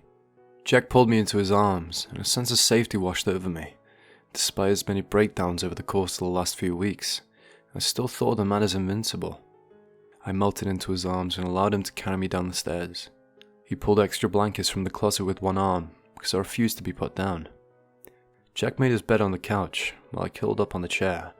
I'd initially wanted to sleep beside him, but the couch wasn't large enough. We turned on the TV and put in Aladdin. It was my favourite movie at the time, mostly because my name was in it. Jack, who usually wouldn't have agreed to watch it, seemed happy about it, saying he needed something light to calm his nerves. Despite the fear that still racked me, I hadn't slept decent in nearly 4 days. Soon enough, exhaustion took over, and I found myself fighting heavy eyelids. I dozed off around the time Jeannie started singing about being the best kind of friend. When I woke up, the TV was making a high-pitched whiny noise. A blue screen illuminated the room. The rest of the house was quiet. I nearly sank back into sleep. Had I not heard the sharp intake of breath from the left side of the room where Jack had fallen asleep, I might have. Jack was curled up at the edge of the couch. His whole body trembled. His eyes were wide and shiny with fresh tears. He was staring straight at me. I remember in that moment being confused, not knowing why he'd be looking at me as though I'd grown a second head. You're in my spot, Jack. The words were sharp and venomous. They were heavy with the promise of violence. My body stiffened. I felt as though my lungs had been deflated. My stomach lurched. Fear gripped me tightly, wrapping withering fingers around me and sucking everything but ugliness and despair away from my small body. Slowly, I turned, only for my eyes to land on the same wet, eyeless version of the boy I'd once known. He turned to me, his lips twisting upwards. Are we having a sleepover? He purred. David reached toward me, and the world seemed to slow. I willed my body to move, but it refused to obey. No! Jack's voice boomed from my left. A massive hand wrapped around my arm and tugged me out of the chair. David's face twisted with anger, but I was safely in Jack's arms. He sprinted up the stairs, me pressed tightly against his chest, much like I had been when we first run from David, back when he'd been my friend, instead of my monster. Jack threw open the doors to the boys' room. Up! He shouted. Get up! We're leaving! We're fucking leaving! He barked, but the boys sat up looking rather groggy and confused, but they did as they were told. A small shriek from the other side of the hall sent me crashing to the ground. It took me several dizzying seconds to realize that Jack had dropped me before sprinting towards Joey's room. He threw open the door. It bounced off the wall with a loud thump, causing Joey to scream louder. Jack scooped him up in his arms and headed down the hallway. The toddler never stopped screaming. Let's go! He shouted again. What the hell is going on? My father shouted above the noise and confusion as he stormed out of his room. You want to stay in this hellhole? Jack spat back, eyes narrowed in absolute disgust. You fucking do it, but I'm not staying, and I'm sure as hell not leaving them, he shouted, stabbing a finger at my brothers and I. Get your shit and come with us, or fucking stay here. I won't give a goddamn. My dad narrowed his eyes in anger. He opened his mouth, probably to shout back, but before he could, Jack's fist shot out. It connected with my father's jaw, sending him staggering back. My breath caught in my throat. I couldn't believe what I'd just seen. Before my father could react, Jack shoved us forward. We all fled, rushing down the stairs and tearing through the hallway. My father bounded after us. He was roaring angrily, shouting something about kicking Jack's ass. But as we spilled outside, and the cool air hit us, we stopped in our tracks. Johnny vomited. "Fuck!" My dad shouted. "Fuck me!" Jack hissed. Jim cried for the first time since my father had blamed him for breaking Johnny's arm. I didn't understand what everyone was so upset about. I followed Jim's line of sight as he sobbed and wailed. There were things hanging from the trees. They swayed as the summer breeze bathed them to dance. I turned my head this way and that, trying to understand what they were. At first I thought them to be hummingbirds, hovering in the trees. It took until Jim choked out the word, "Mittens," for the shapes to make any sense to me.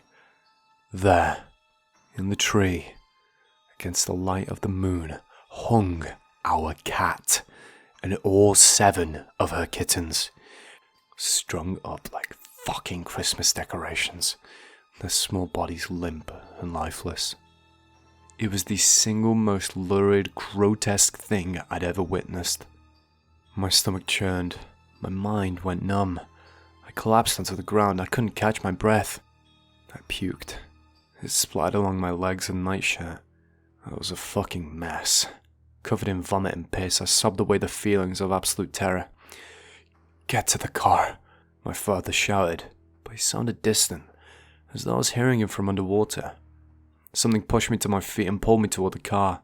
I curled into myself and sobbed the second I hit the seat. Mom and Dad filled into the car soon afterward, and we sped away from that godforsaken house. There was a lot of shouting happening, but I couldn't focus long enough to understand any of it. I tried to piece together everything I knew about the situation. Mittens and her kittens were dead. David had done it. David was dangerous. I knew this because he scared Jack and Dad, the 2 strongest and bravest people I knew. David was haunting us. David wasn't human. David was going to kill me. These thoughts ran through my mind long after my father had parked the car just outside the woods we'd escaped to prior. They ran through my mind till a single word, spoken in a terrifyingly familiar voice, broke through the silence. "Jasmine." We had been huddled in the car, holding tightly to one another as we tried to cling to thoughts of safety. David shattered all of that. A sense of cataclysmic doom settled over us as we stared back at the sopping wet boy. I felt as though the ground had been pulled out from under me, as though the world were no longer real or solid. I felt wronged, destroyed, violated. It was an odd sensation, but one well deserved, I thought. We found a haven, a place of safety, a home in the forest where we thought the monster that had systematically demolished our lives couldn't reach us. And yet, there he was, standing just inches away from my window, hand on the cracked glass. Empty sockets, staring at us.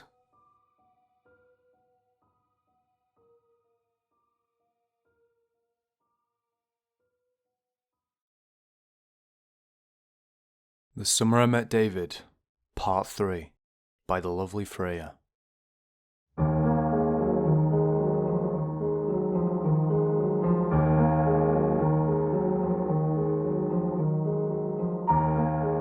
A scream so loud that I felt myself vibrate with it sliced through the silence. I still don't know who it belonged to. More panicked voices joined in before my father sped away from the mouth of the forest, heading toward town. I remember that drive being the most frightening of my life. Not because David was somewhere behind us, or because I thought he might follow us, but because of the erratic way the station wagon zigged and zagged on the empty country road. I couldn't think of anything other than the question of what might happen to our souls if we were to die in that moment. Would David capture them? Hide them away in some den where we would be at his mercy for the rest of eternity? Would our Heavenly Father search for us if he did? I tried not to think about it.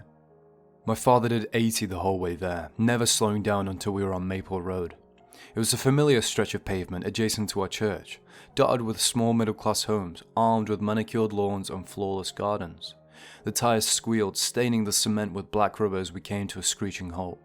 My father's eyes were wide and frantic as he turned around, staring at the lot of us.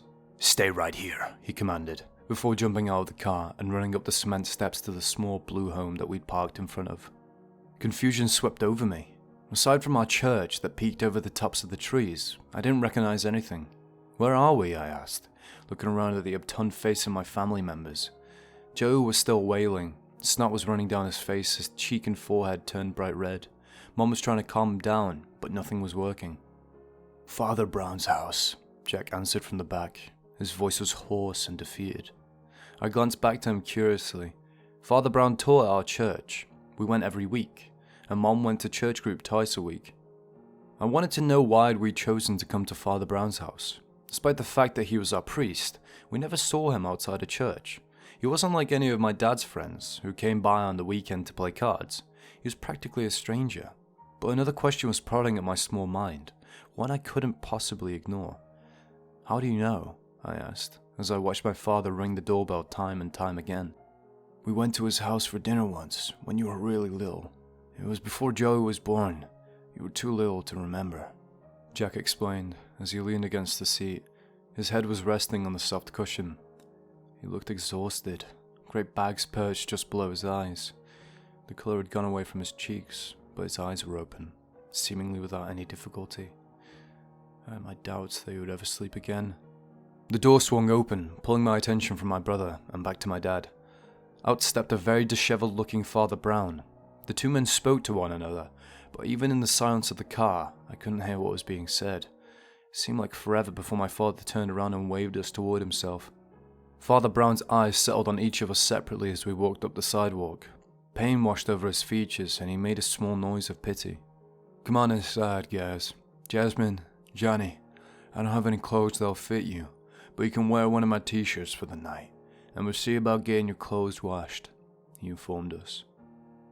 Walking into the house made me feel light. There was a certain peace, a calm sort of serenity that settled over the home.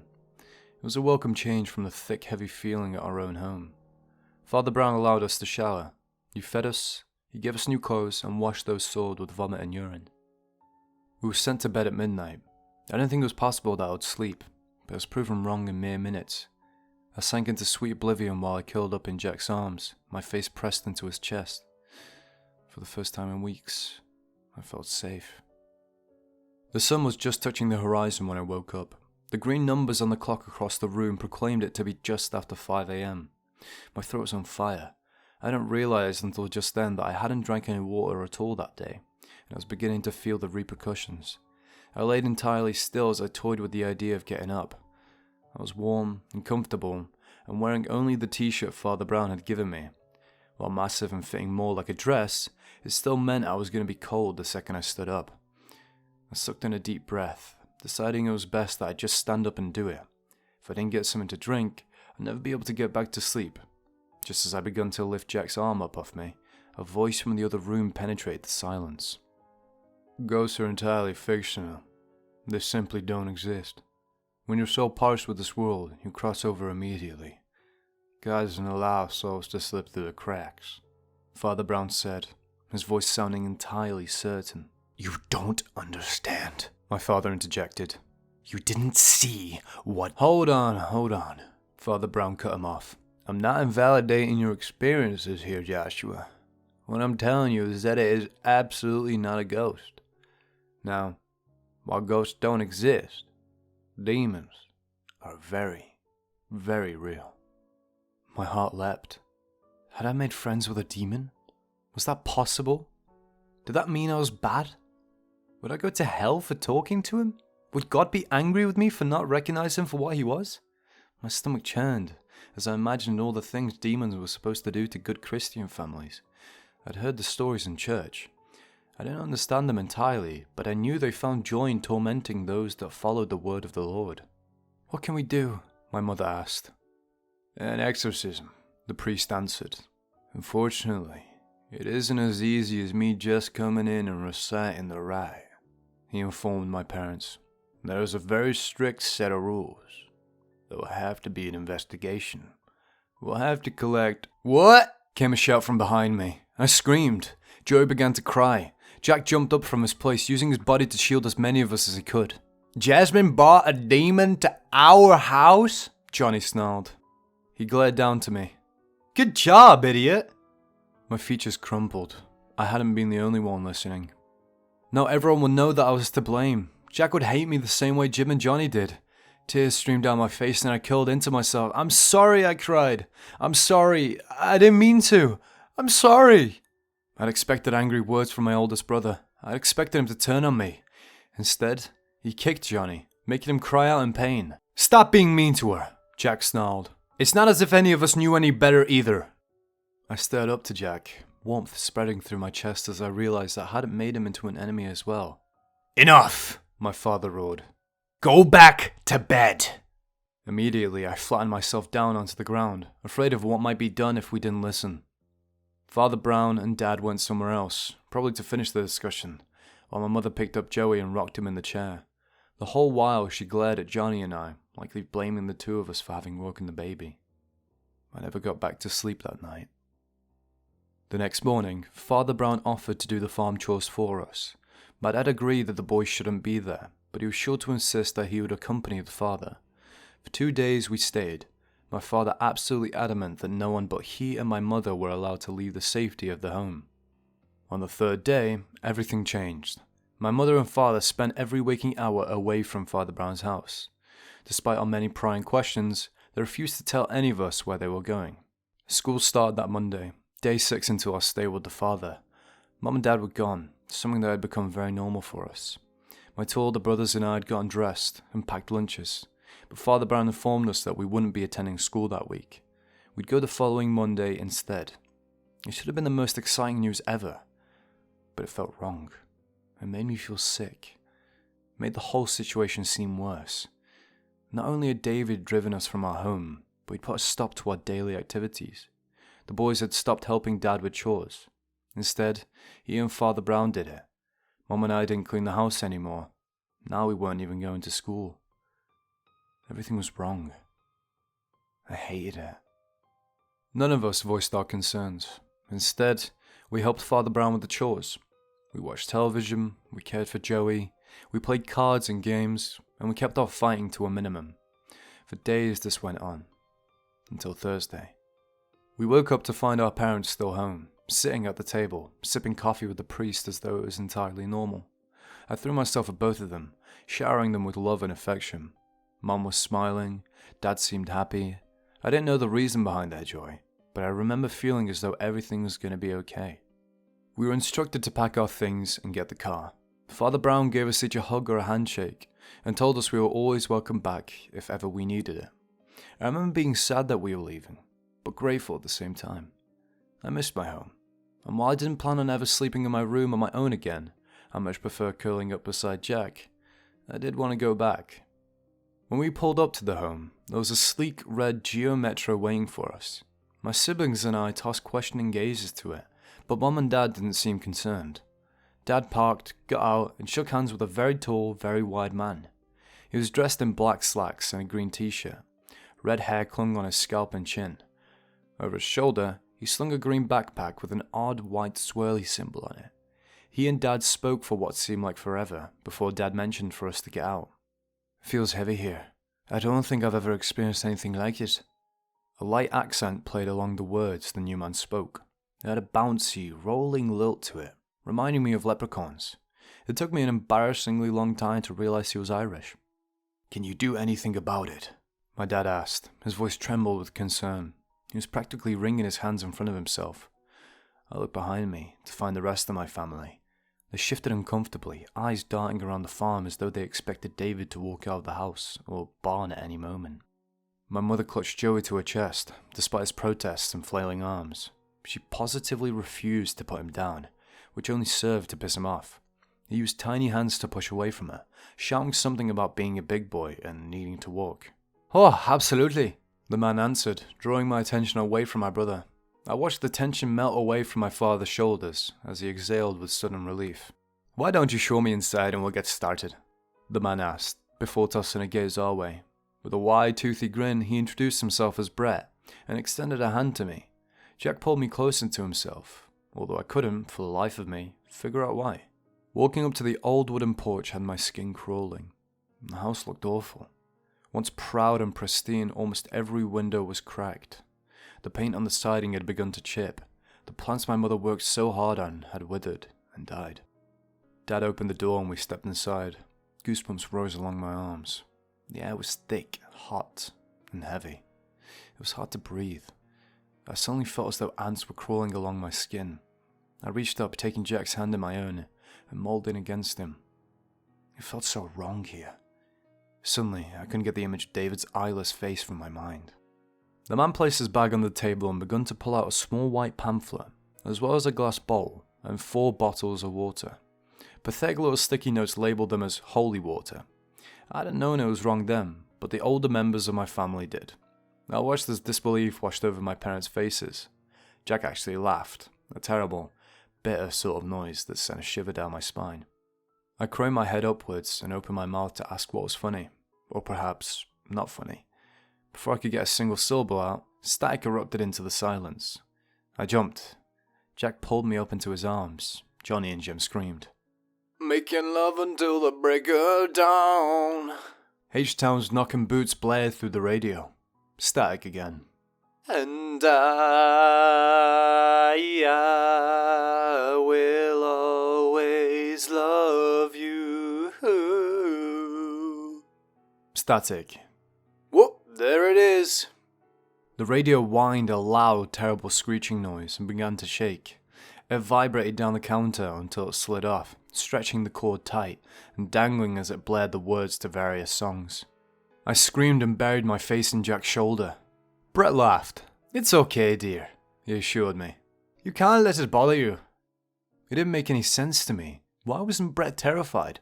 Why didn't he jump like Johnny did, or cry like Jack did?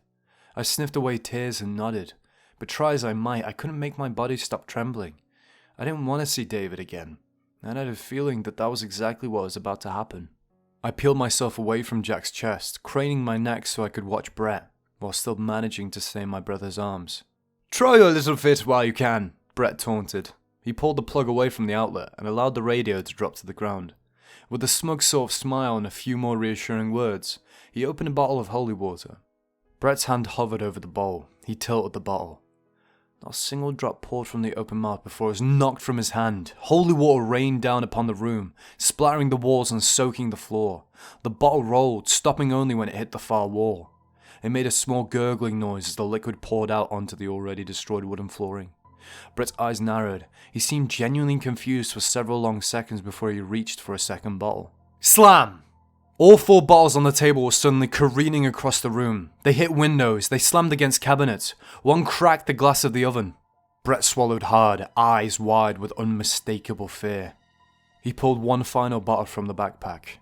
With a shaky hand he unscrewed the top, his eyes darting around him nervously. I held my breath, waiting for David to send it hurtling across the room. Brett poured the water. It sloshed against the glass sides of the bowl. With bated breath, we watched in horror and fascination as he lifted the pamphlet up off the counter and opened to the first page. He spoke in a quivering voice, without any conviction, much the way Johnny spoke to Mom and Dad when he was lying. Brett dipped his fingers in the holy water and allowed it to drip onto the floor. "Most glorious Prince of the heavenly armies, Saint Michael the Archangel." A small pitter-patter sliced through the silence. My fist tightened against Jack's shirt as I spun around, searching for the noise. Joey's favourite blue ball bounced into the room. We watched, in utter silence and awe, as it rolled to a stop at my mother's feet. Joey squirmed to get free, shouting about his ball. My mother held him tightly, and moved away from it as though it might bite her. Jack kicked the ball away from us. It spun and fled down the hallway. It rolled back, only to stop at my mother's feet for a second time. My heart was thrumming so quickly I thought it might actually leap from my chest. My hands were wet with sweat, tears were streaming down my cheeks. Brett licked his lips. The pamphlet shook in his hand. He began the prayer over, getting no further when a slow creak interrupted him. With wide eyes, I watched the cupboard just above my father's head open. He leapt away. Massive hands grabbed the shoulders of both my brothers and pulled them back, away from it.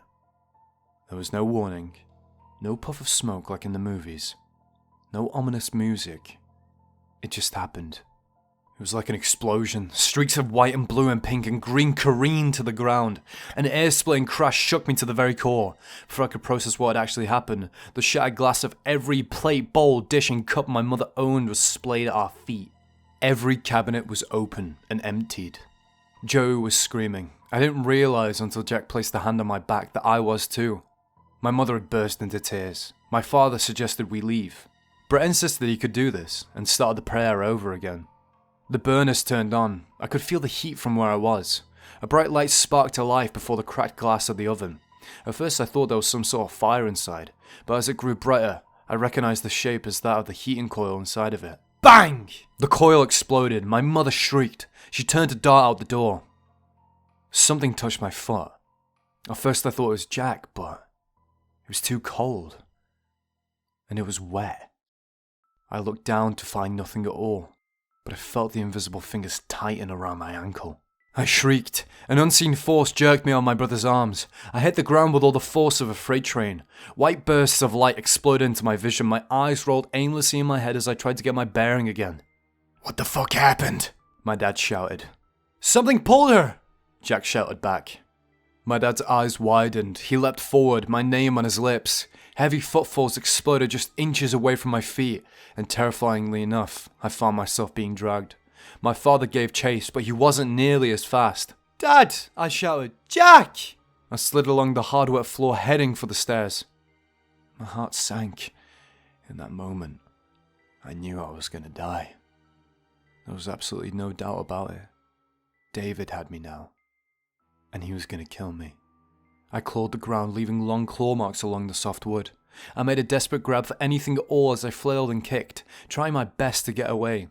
Heavy sobs tore through my body. I managed to stop myself as I latched onto the doorframe. My father was just feet from me.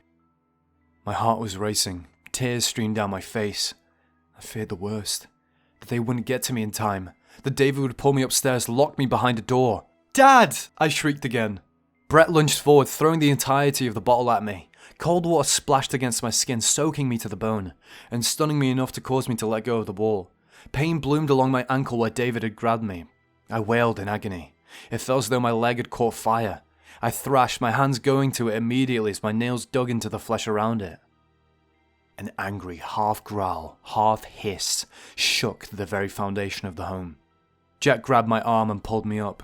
I clung to him, wrapping arms and legs around him as tightly as I could. "I want to leave!" I shouted. "I want to leave!" Bang! All at once, the doors and windows slammed shut. There was no more menacing and terrifying a sound than the simultaneous clicks of a dozen locks. I buried my face in Jack's shoulder and cried. David had no intention upon letting us leave. "Don't let him take me again, Jack! Don't let him take me!" I pleaded through heavy sobs. Jack rubbed my back, his lips touched my forehead. "You aren't going anywhere," he swore. The faucet turned on. Static filled the air. My eyes landed on the now unplugged radio that lay on the ground beside Brett. "Jasmine. Jasmine. Jazzy. Jasmine. Jasmine!" The familiar voice oozed from the static. "Jasmine." He called my name wickedly. My father's heavy boot crashed down upon the radio. It shattered, but the static and my name never stopped. Instead, it became distorted and drawn out. Somehow, I made it so much worse. Panic was taking over. Joey and I wailed. Johnny had curled up, shaking in the corner as he sobbed. Jim was clinging to my mother, his face buried in her shoulder. Even my father was crying. Ding, ding, ding, ding, ding, ding, ding. The doorbell rang again and again. The faucet turned itself on and off. Jack peeled me away from himself. I clawed at him, grabbing handfuls of his plaid shirt. "No, no, no!" I shouted desperately. "I want to stay with you!" Despite my sobs and protests, he handed me over to my father. "Hold her!" he shouted. Dad's muscular arms wrapped around me. Jack pulled his shirt up over his head, dashed to the largest of the kitchen windows, and wrapped his hand with it. He drew an arm back, and with an ear-splitting crash, the glass shattered around him. With curses on his lip, he was quick to knock out any remaining glass. Click. The windows and doors unlocked. Creak. The door swung open. Jim ran toward it, but just as he stepped through the threshold, my mother pulled him back. The door slammed shut and locked again. A laugh trickled through the broken radio. Almost, it teased. I couldn't breathe. Every door in the house swung open and slammed shut. I could hear them from upstairs, from the basement, down the hall. We were surrounded by the sound. Jack knocked the screen out and began to wriggle his way out the window. I heard the crunch of his feet against gravel, and then he called out, "Get out here!"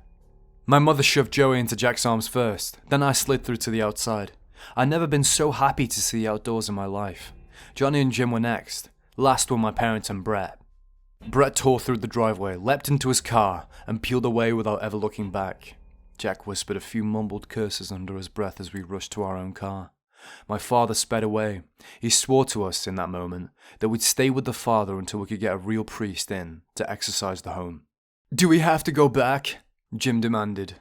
"Can't we just sell it and leave?" he asked. There was a long pause.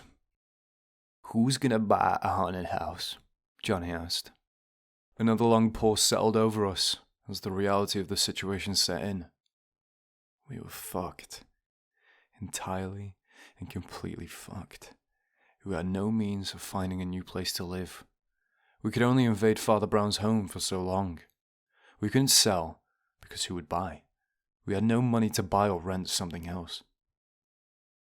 We were stuck. "What if it's not the house that's haunted?" Jim asked, shattering the somber silence that had settled over us. He stared over to me. I felt like I'd been punched in the stomach. Jack hit Jim, but the damage had been done. What if I was haunted? I couldn't get that thought out of my mind. The rest of the drive to the house passed in a haze. Once there, we practically ran into poor Father Brown's home, never bothering to knock.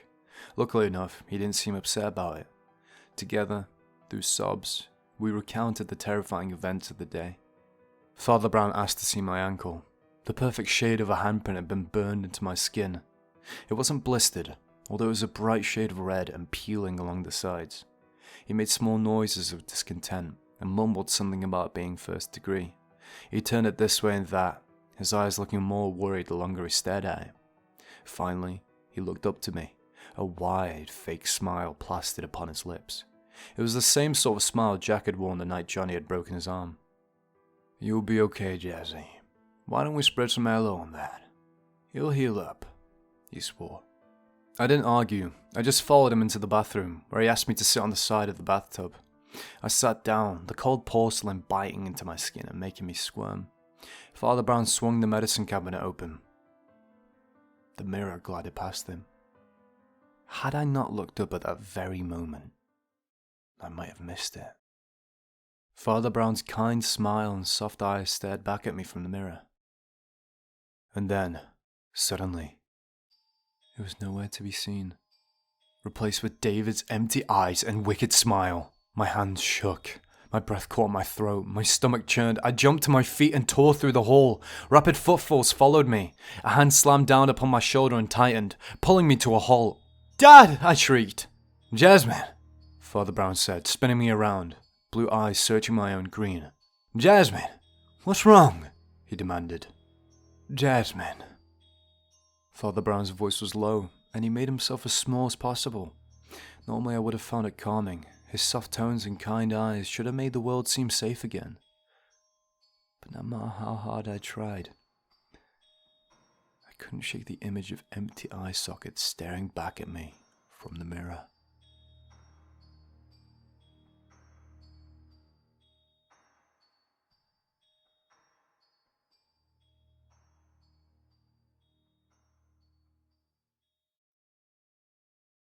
The Summer I Met David, Part 4, by TheLovelyFreja.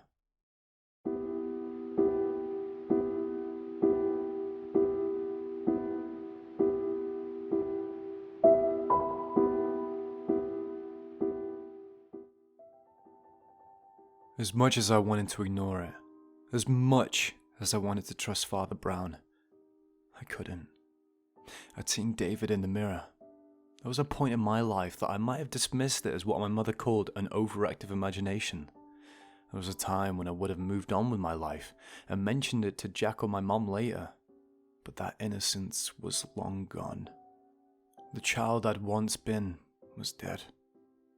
She died when David had broken into her room, when he'd threatened her life with a flying spade, when he'd called her name through a broken radio. I no longer had the luxury of assuming the best in people.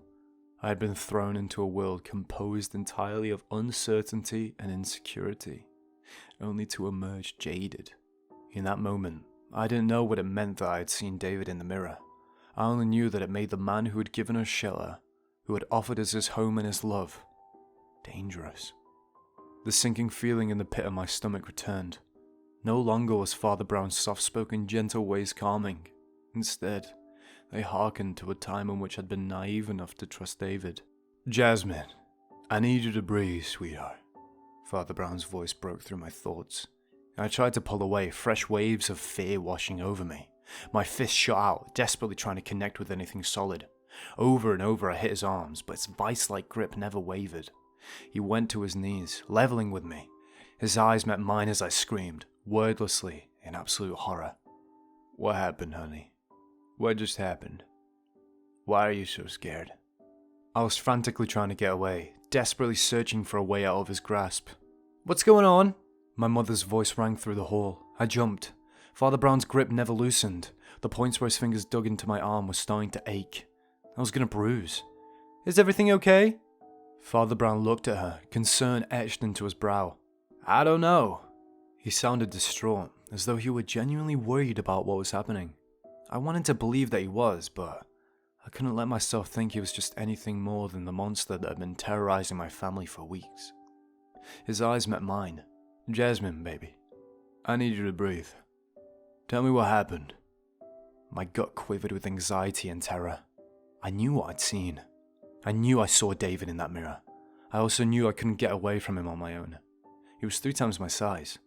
My only hope was the aid of a family member. Now was my chance, but my frightened mind couldn't compose the words I needed. Instead, I offered only a shout, vague explanation. "He's not Father Brown!" I watched my mother with wide, tear-filled eyes. I willed her to believe me. I silently begged her to understand what I was saying, because my young, terror-ridden mind couldn't formulate much else of a response. "What?" Father Brown asked. Confusion swept over his features. His fingers loosened, and he released me. I fell back, landing on my butt. Quickly, I rose to my feet and scurried to my mother, where I latched onto a leg. Finally out of Father Brown's grasp, my mind and my mouth began to work in tandem again. "It's David!" I shrieked. "It's David! I saw him in the mirror! I saw him!" Father Brown watched me with curious eyes. He cocked his head, his eyes softening. "Jasmine, did you see David in the mirror while we were in the bathroom?" he asked. I wanted to hit him. I wanted to hit him for being stupid. Why was he asking me that? I just said that, didn't I? Instead, I simply scowled at him and nodded. "Are you absolutely certain?" he asked. "I need you to be positive about this." I molded to my mother's side, watching him with cautious, careful eyes. I wouldn't fall prey to David again. I wouldn't find myself locked in a room with his eyeless, soulless self again. "I'm sure," I growled, my lips curled up in disgust as I spoke. I was doing what I could to make it clear that I had no interest in talking with him any further. Father Brown's face turned to stone. His features became hard and almost angry. "Excuse me," he said as he stood and crossed the room, heading toward his office. "I have to make a few phone calls."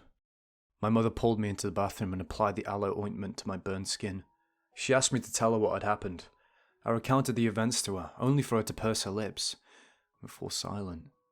I was so used to her ignoring the happenings, so used to her trying to explain it all away, that when she didn't, I got nervous. I think a quiet acceptance of it was the most unsettling thing I'd ever experienced. It seemed that she'd given up on ignoring David. For one reason or another, the very idea of her giving up hurt. I pushed the thoughts away because there was something much more pressing to focus on. The mirror. I kept my eyes on it the entire time. David never appeared. For the next several days, I kept my distance from the father. He, my parents and Jack spent their time whispering among one another. I didn't get an opportunity to hear much, just bits and pieces. I'd managed to piece together that Brett had been a psychic. I didn't know what that meant at the time and resorted to asking Jack. He told me there were people who could see ghosts. I reasoned that I must have been a psychic too, since I could see David before anyone else could. This new information concerned me, because Father Brown kept calling him a charlatan, another thing I didn't understand. When I asked Jack about the word, he informed me that they were bad. That made my stomach hurt. I wondered if it meant I was one too. The last thing I gathered from listening in on conversations I shouldn't have been listening to was that someone very important was going to go to our house. They planned to bless him. I didn't know what that meant either, but I didn't want to ask Jack, afraid he'd figure out I'd been eavesdropping. The weeks dragged by. We stayed with Father Brown throughout the month, leading into the next. Strict rules were set in place for reasons I didn't understand. We weren't allowed to leave the home for any reason. Every morning, noon, and night, we had to pray with Father Brown. He would say a bunch of words I didn't understand at the time. I'd never heard Latin. Looking back, it was likely some sort of exorcism ritual. While we repeated these words, Father Brown would pour water over our heads. I remember being annoyed that my hair was always damp. We slept in what I had affectionately begun to call the dog pile on the living room floor. I could usually be found curled up in Jack's arms, while Jim and Johnny slept just to our right. Mum and Dad slept on the floor in Father Brown's basement, because there was no room upstairs for them. We never went to school. Dad would run to the office once every Monday to go get our schoolwork and textbooks. We'd complete the homework in the safety of Father Brown's house, and Dad would return to work the next Monday, only to get more. It was a boring cycle that made my head hurt and my stomach churn every time I thought about it, but I kept a smile on my face and reminded myself that it was so much better than the nights we'd spent huddled around one another in terror. It was mid-October when Mom and Dad sat us down and told us David was gone. We were informed that we were leaving that same night.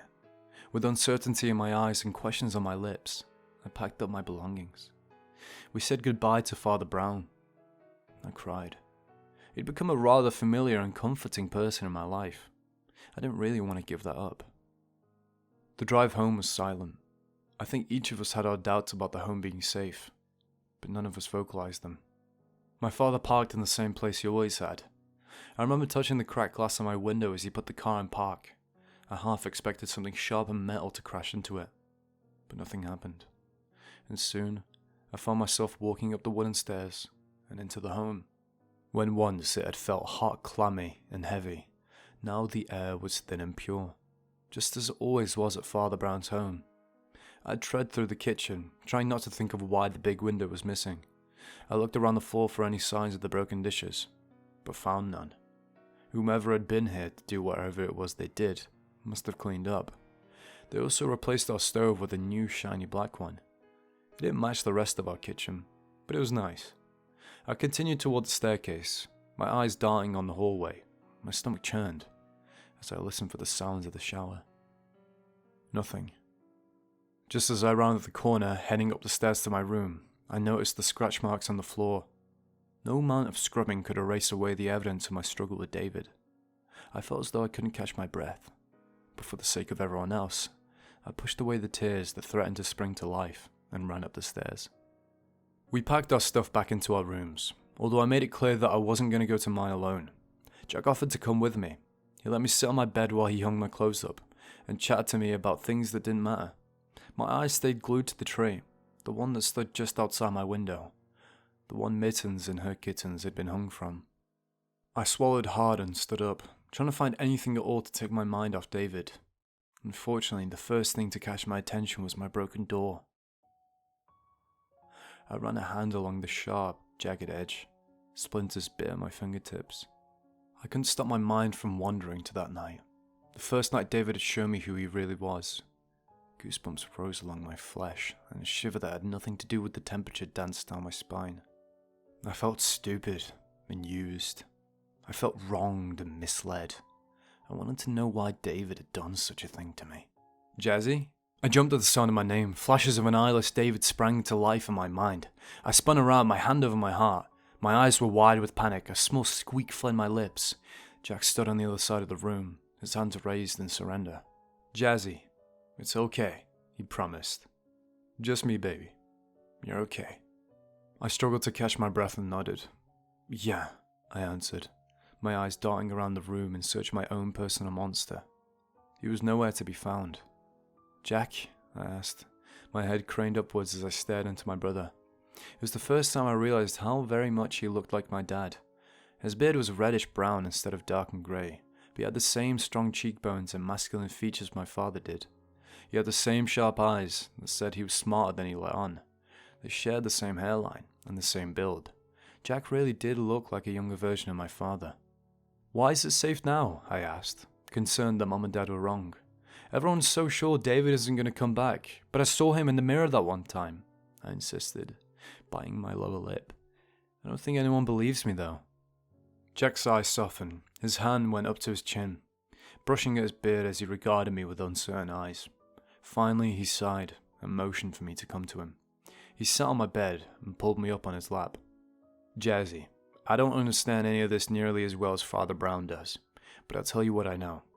David is a demon. He's from hell, just like other demons. He wanders the earth and looks for innocent people, like you, to mess with." His words made me feel like I was going to vomit. I squirmed uncomfortably, but all the same, I knew I needed to know what happened. Jack swallowed hard and paused for a long time. I placed a hand on his, trying to make him feel better. Jack smiled. A small sad laugh trickled from between his lips. He rubbed my back and took a deep breath. Demons can attach themselves to places, or people. David attached himself to you. It's why he followed us to the woods, and why you saw him at Father Brown's house. My breath caught in my throat. I was haunted. I felt sick. My skin crawled. Father Brown and some of the higher-ups at the church got together. They decided upon the best way to handle this, and they came to the house. Every day they prayed here. They blessed it. They asked the people from the church to come out and pray. Father Brown didn't tell me much about what happened. All I know is that at first, David was acting out. He knocked things over, he broke things, he pushed people, and even locked the door so the priests and churchgoers couldn't go inside. Jack's hand landed on my own. He squeezed it tightly. But in the end, God won. Because God is bigger than any demon, he swore. And now, we're safe. Thanks to Father Brown and all the men and women who helped him. He smiled. A wide, genuine smile. I couldn't decide in that moment how I felt. There was a strange cocktail of emotions running through me. Guilt, love, hatred, gratitude. They swirled around inside of me, mingling with one another, and leaving me shrouded in confusion. I simply gave a half-hearted nod and fell silent. I leaned into Jack, curling up on his lap. His body heat reminded me that I wasn't alone. Listening to the beat of his heart and the slow intake and exhale of breath calmed me. I ran my arms tightly around him and molded to him. I don't know how long I stayed like that, holding on to Jack as though he were the last solid thing on the planet. But eventually, one thought screamed so loudly in my mind I couldn't ignore it. It penetrated the haze of confusion that had shrouded me and spilled from my lips. "I'm not sleeping in here alone," I announced, leaving absolutely no room for argument. I'd sleep outside if I had to, but under no circumstances was I ever sleeping in that godforsaken room again. Johnny and Jim are sleeping in their room, and I don't think they'll let me sleep with them. "Can I sleep with you?" Jack gave a nod. "Sure thing," he answered, "but I'm sleeping in the living room right now." He offered no explanation, although I thought it was probably because we'd become rather accustomed to falling asleep with a movie playing on the television. Father Brown suggested it the first few nights. It had caught on and stuck. No one had tried to put a stop to it, so it simply never ended. I crinkled my nose in disgust and stuck out my tongue. "No thanks," I answered, shaking my head. I had absolutely no interest in sleeping down there. I could barely even look in that room without seeing David standing behind that chair, like he had that night we'd fled the home for Father Brown's. Jack looked down to me thoughtfully. "Why don't you see if you can sleep in Mom and Dad's room with them?" he asked. I hopped off his lap and did just that.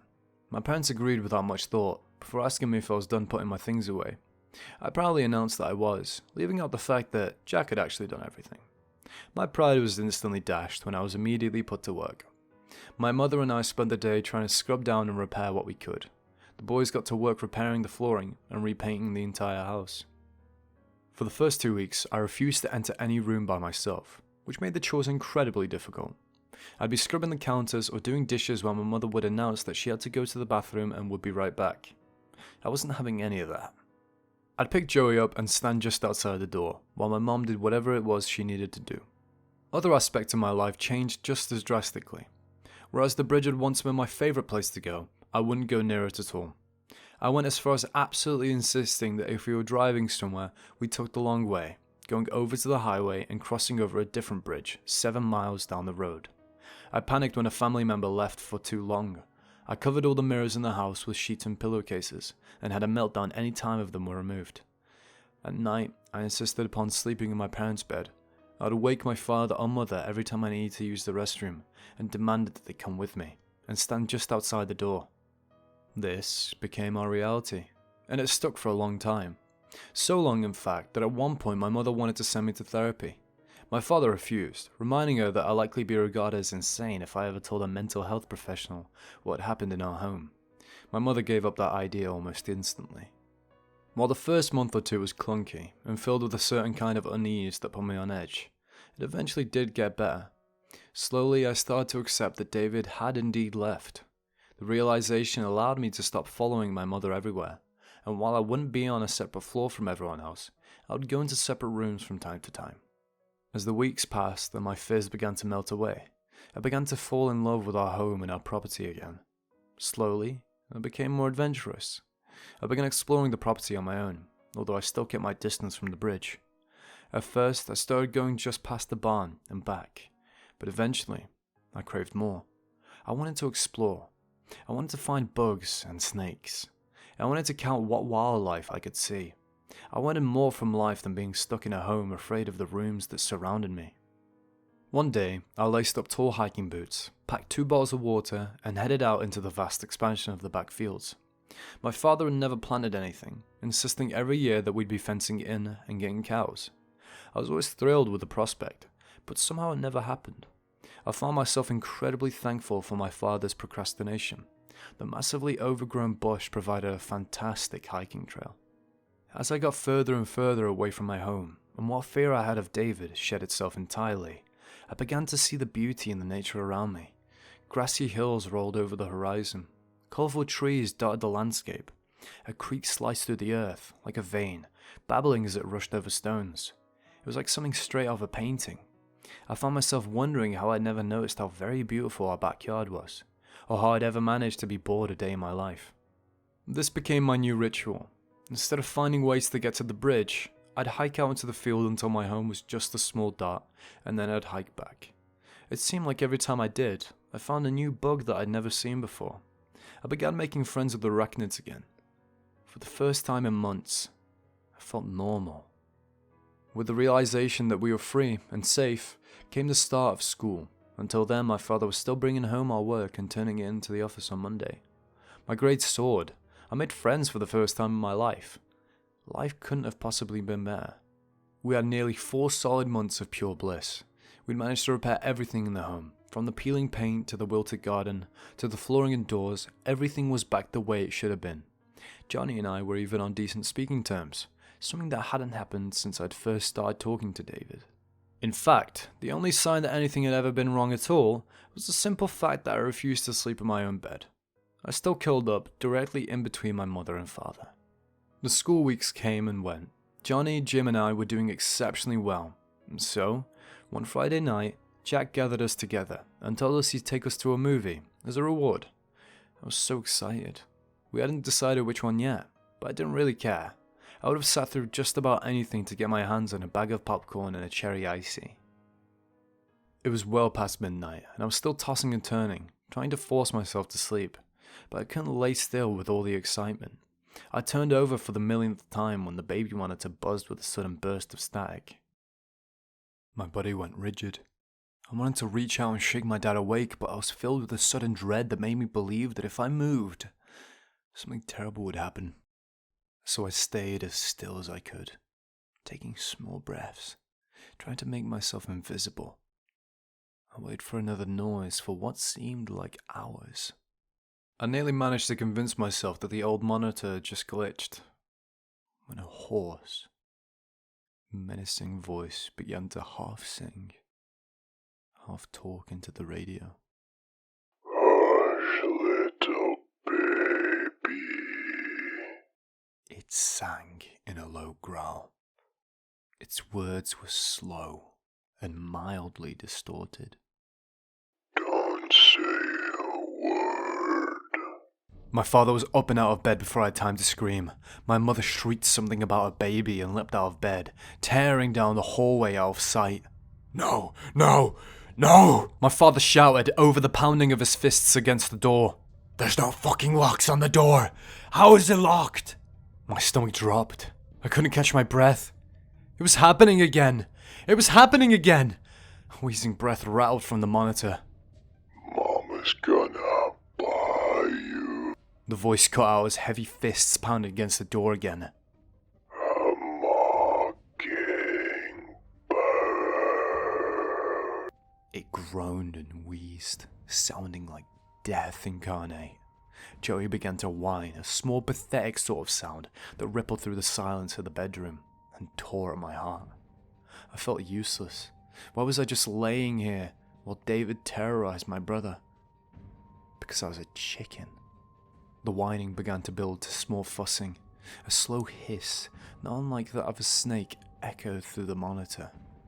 I said hush. The gruff voice reminded him. Please don't cry, I begged through tears as I wrapped myself in the blanket. I couldn't even imagine what David might do to Joey if he cried. But my pleas fell on deaf ears. Soon Joey's desperate wails echoed through the halls. What's going on? Jack's groggy voice called from the other side of the hallway. It's happening again! My mother screamed. Someone, probably Jack, dashed through the hall and hit the door so hard I felt it shake from my place in the bed. I could hear it begin to give way from the monitor. The monitor cut out for 3 entire seconds. Those were the longest moments of my life. I strained my ears trying to listen for Joey's cries from down the hall, but hearing nothing. My mind wandered into dark places. Had David killed him? Had he killed my brother? Finally, the static returned, and mercifully the only thing that could be heard was Joey's desperate crying. I held my breath, listening intently, waiting for the sound of David's wheezing. Joey was still screaming from the monitor. I could hear my frantic parents as they shouted from just on the other side of the door. Again and again someone hit the heavy wood, but Joey's door was heavier than mine had been. It was harder to break down.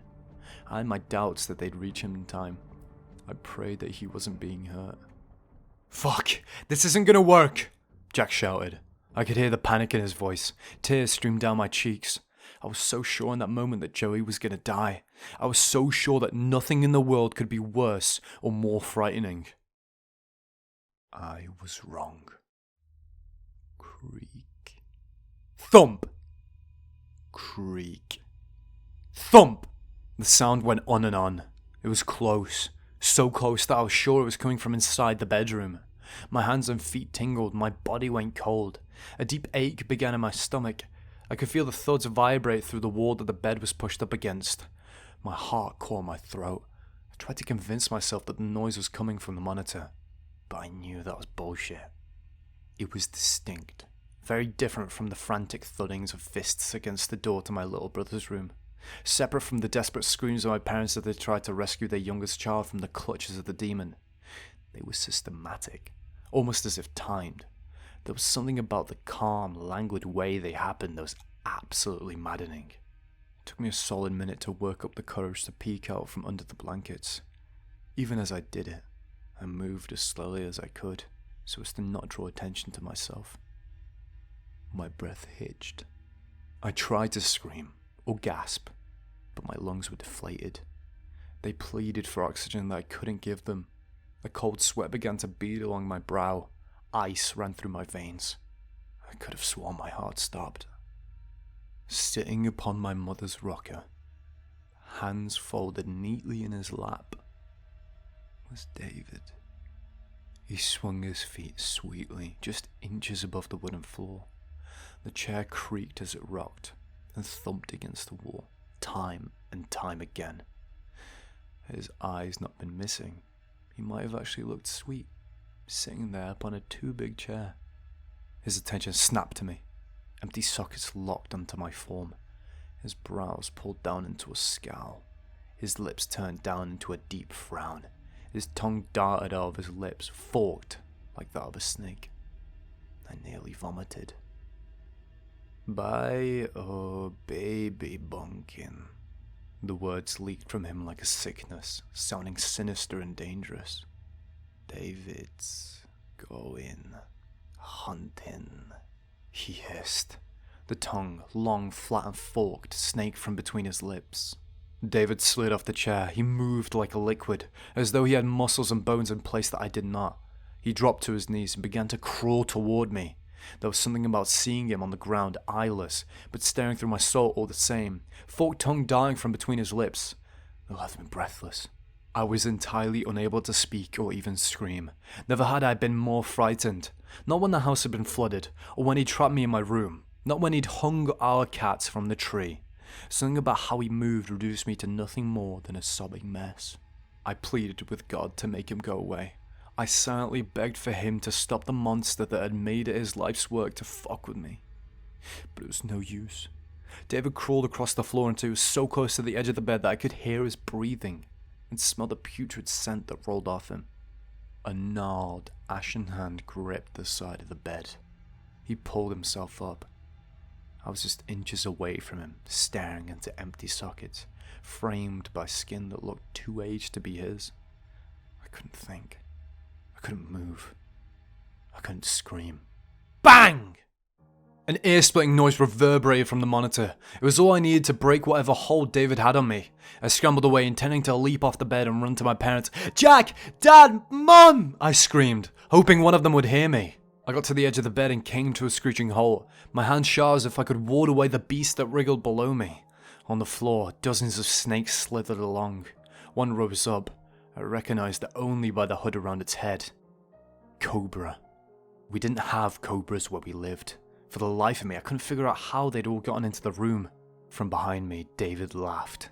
It was a bitter, angry sort of growled noise that turned my stomach. "You gonna run again?" He whispered, but the voice was not his own. It was deep, growly and scratchy. Tears sprang to life in my eyes. The world blurred, become hazy and distorted. "Run, run, run," he hissed. I turned back to see him crawling along my parents' bed. He was getting closer. His teeth were sharpened to a point, the flat tongue shot out again, flicking at the air. "You gotta run," he taunted. "Gotta run from the monsters. Gotta run from us." "Run, run, run." "Joey!" My mother's voice rang from the monitor. "Joshua, come help me get Joey down. How the hell did he get up on the shelf?" she asked. Joey only had one shelf in his room. It was useless, because it was too high. It hung just a foot away from the ceiling. Even Dad couldn't reach it without a stepladder. I imagined my poor little brother perched 7 feet in the air, crying for his parents. The bed shook, pulling me from my thoughts. I glanced back. David was getting closer. He was right on top of me, moving with slow, exaggerated steps, as though he were drawing this out. I inched toward the edge of the bed. The cobra bobbed back and forth, not unlike the coral snake had, right before I'd struck the back of my shoe so many months ago. "Go ahead, Jasmine," David taunted. "Jump. It won't bite." I turned back. His lips were twisted up into a wicked smile. "Jasmine!"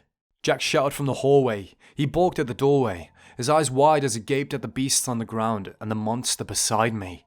His fingers found the switch and the room flooded with yellow light. David hissed from behind me, forked tongue darting around his mouth. "Come and play, Jack," he taunted. Jack grabbed something large and silver from his neck and held it up.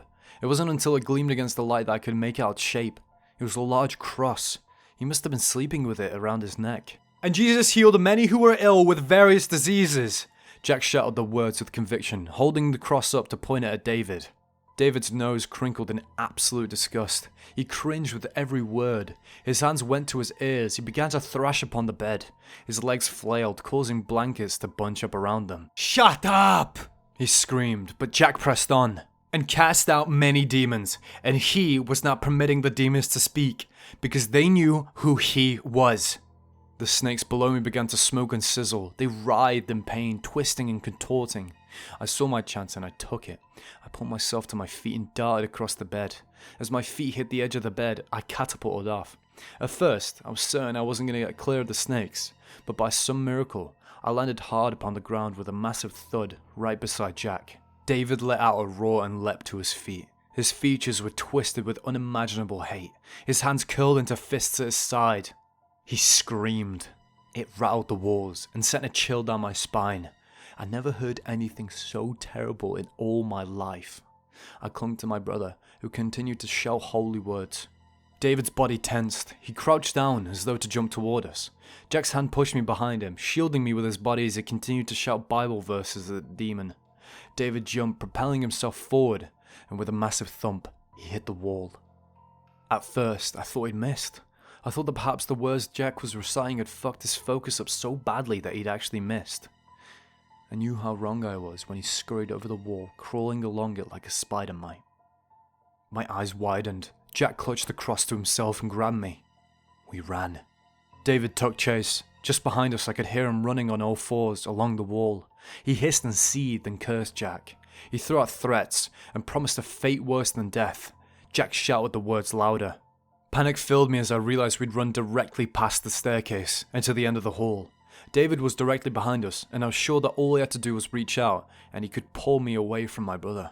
Jack darted left and pulled me to his bedroom at the end of the hall. He slammed the door and pulled me into his lap. Together we cowered in the corner beside his bed.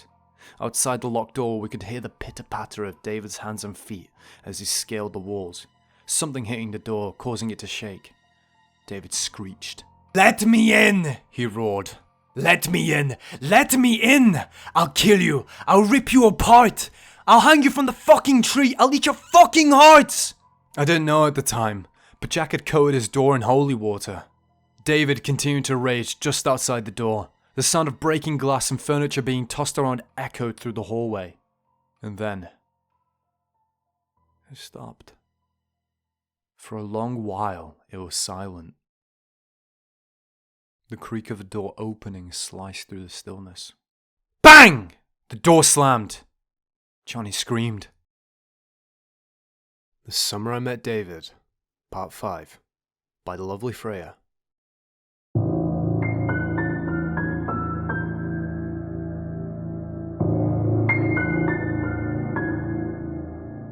Cold worry knotted in my chest.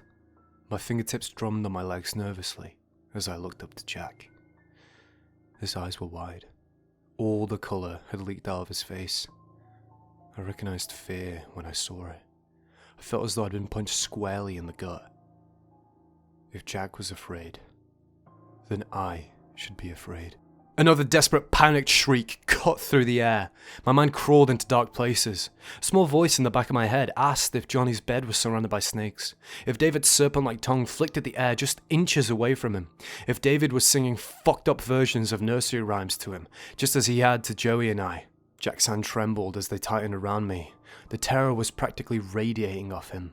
My mouth gaped. My eyes were wide and filled with tears that streamed down my cheeks. I pleaded with God to save my brothers, to do something, anything at all, so that they wouldn't die in their rooms. I don't know if it was the prayer, or if Jack had simply come back to his senses. Either way, hot anger rolled through his eyes. I'd only ever seen him truly angry one time prior. It had been early last summer. Jim and Johnny had been out in the backfield playing. Dad had been in the barn with the pigs, and Mom had been at the church group with Joey. Jack had come back inside just long enough to grab something to drink, when the desperate and terrified screams of my brothers tore through the silence. He'd shouted at me to stay inside, and had darted through the front door. I watched and listened through the open kitchen window.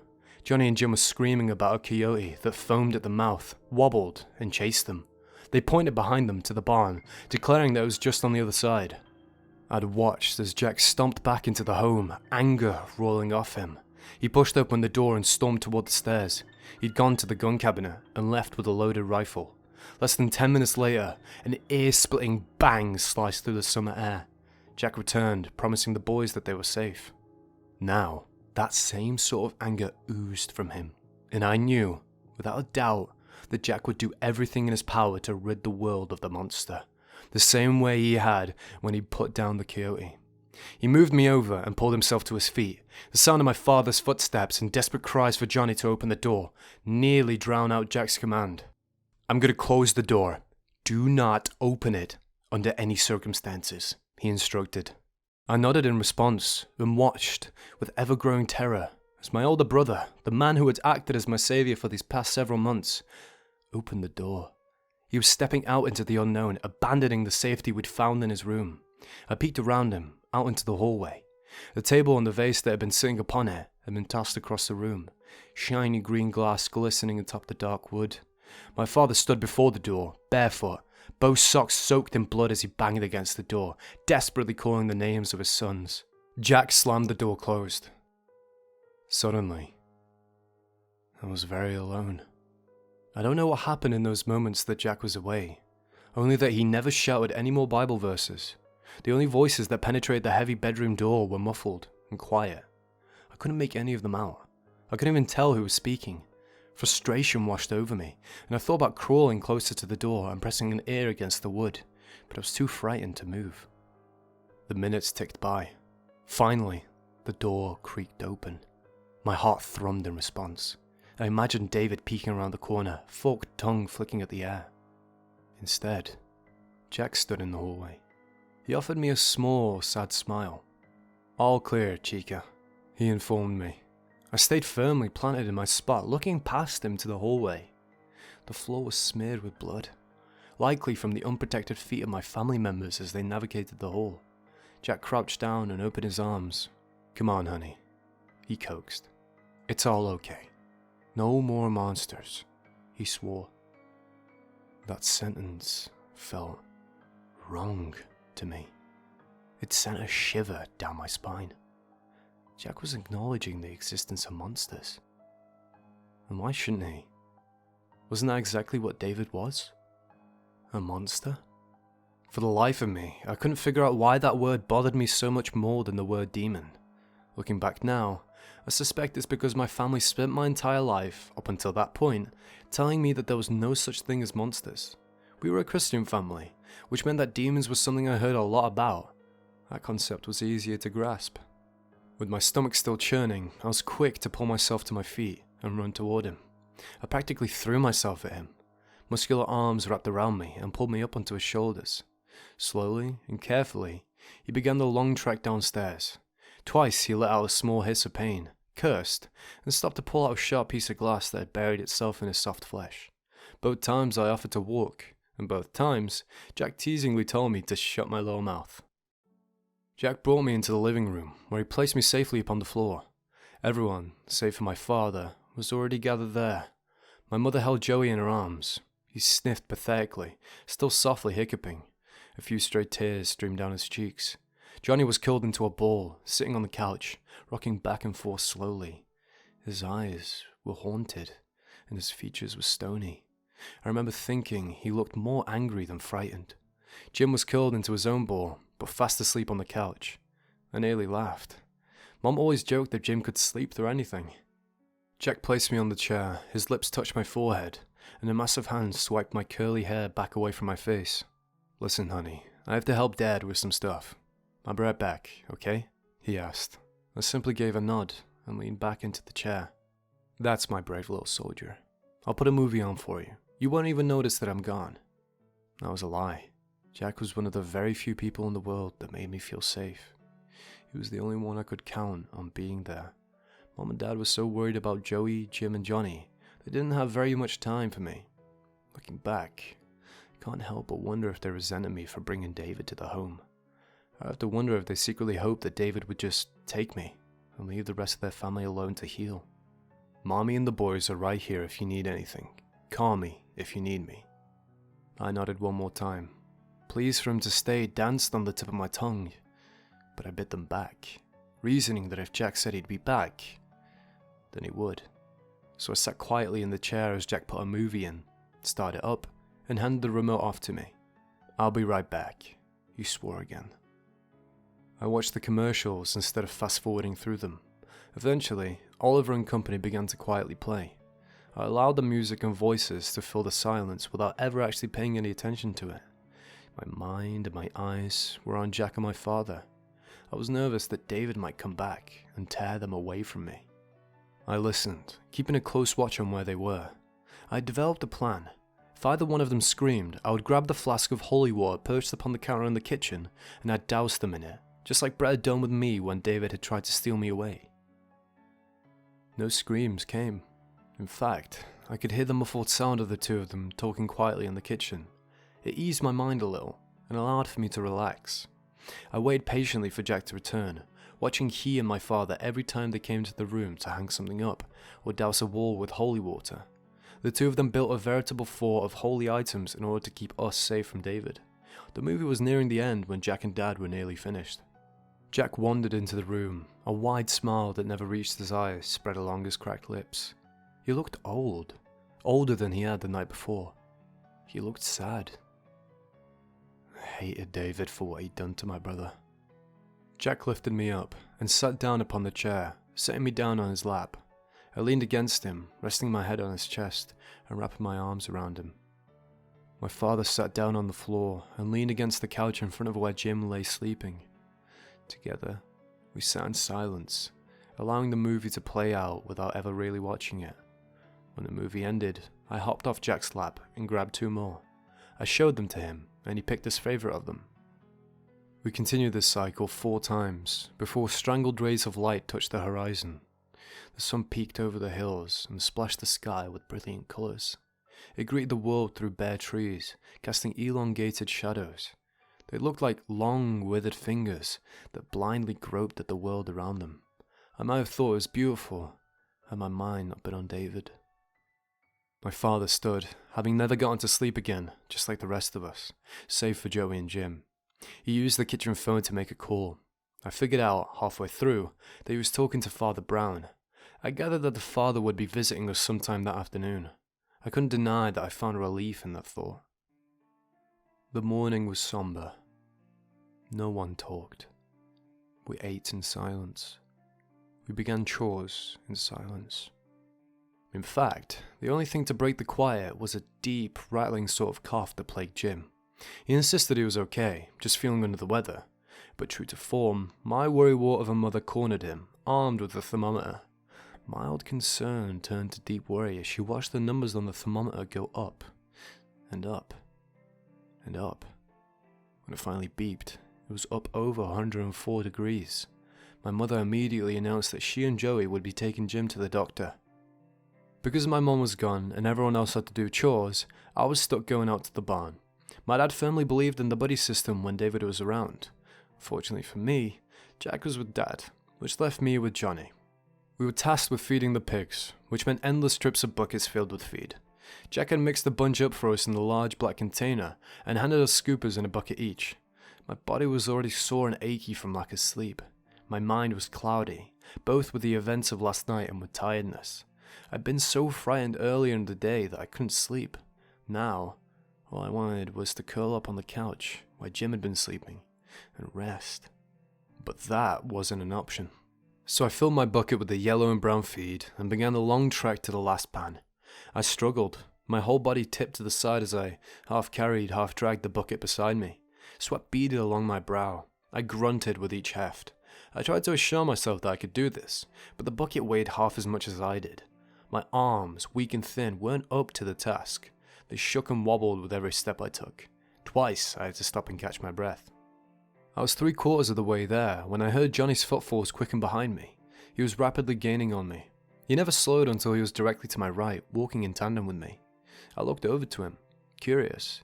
He could be moving so much faster than me. Why would he keep my pathetic pace? His eyes widened, and he turned toward the pigs to my left. "Hey, what's that?" he asked. I craned my neck and searched the pens, but I didn't see anything out of the ordinary. Just small, noisy piglets gathering near the bars, eager to be fed. I didn't see his foot as he slid it in front of me. I tripped, falling to the ground. The bucket hit the cement with a loud metallic clank. Feed spilled everywhere. Johnny gave a bitter snore and mumbled something about me being a loser. Pain bloomed along my knee. I pulled myself up, watching as Johnny struggled with his bucket to get it to the end of the line of pig pens. My hands clenched at my sides. Johnny had never been mean to me before last summer. I didn't understand why he changed. Or perhaps I didn't want to think about why he had. Throbbing sharp pain stung my knee. I winced as I rolled my pant leg up, careful not to brush against the tender area. My knee was scratched, blood trickled down from the 2 small cuts. It stung like a bitch, but it wasn't anything that looked too bad. I rolled my pant leg down and silently wished Johnny would trip and fall too. He didn't. But he managed to push me to the ground 3 more times before chores were complete. By the end of it all, my legs and arms were bruised, and my self-worth had suffered dramatically. When all the pigs had been fed, Johnny and I went inside, where I silently went to the sink to begin dishes. Johnny pulled a comic book out from one of the drawers in the living room and sat at the table. Every now and then, he'd look up, glare at me, then as though nothing had happened, he'd go back to reading. I did what I could to ignore him, but eventually, that was no longer an option. I couldn't reach the line of glasses at the end of the counter. I could have pulled the chair over and reached them then, but I was worried that Johnny would just push me off it. I huffed and glanced back at my older brother. "Can you help me?" I asked, trying to keep the anger out of my voice. "I can't reach the cups." I pointed upward to the line of tall, slender glasses. They were fancier than the ones David had destroyed. They'd come from a woman at the church who said that giving us her old dishware just gave her an excuse to buy new ones. She seemed excited about the prospect. My father wasn't thrilled with accepting them, but he had little choice in the matter. Johnny clenched his jaw tightly and placed the comic book down upon the table. He met my eyes, glaring straight through me. "Go eat dirt," he spat. I pursed my lips and pulled a step stool from the closet. I kept a good eye on Johnny, who never moved his place. Instead of pushing me down, he resorted to tossing angry, berating words at me. I wanted to cry by the time Jack and Dad wandered back inside. Dad went directly upstairs to clean the glass off the floor and then to shower, while Jack stayed downstairs. Jack looked like hell. Big bags rested under his eyes. He kept stretching and yawning. But all the same, he showered and returned to the kitchen clothed in something clean. He pulled the refrigerator open and returned to look at me with brilliantly green eyes. Despite being tired and probably just as scared as the rest of us, the smile on his lips never faltered. Looking back, I understand now why his eyes were puffy and red. He'd been crying. I suppose he decided sometime between the time we left the house with Father Brown's and then, they wouldn't let us see him cry anymore. "Hey sweetie," he chirped. I completely missed the sad undertone if there was one. "You hungry?" he asked, pulling piles of things out of the refrigerator. "I'm thinking of making scrambled eggs, or maybe a BLT. I haven't decided.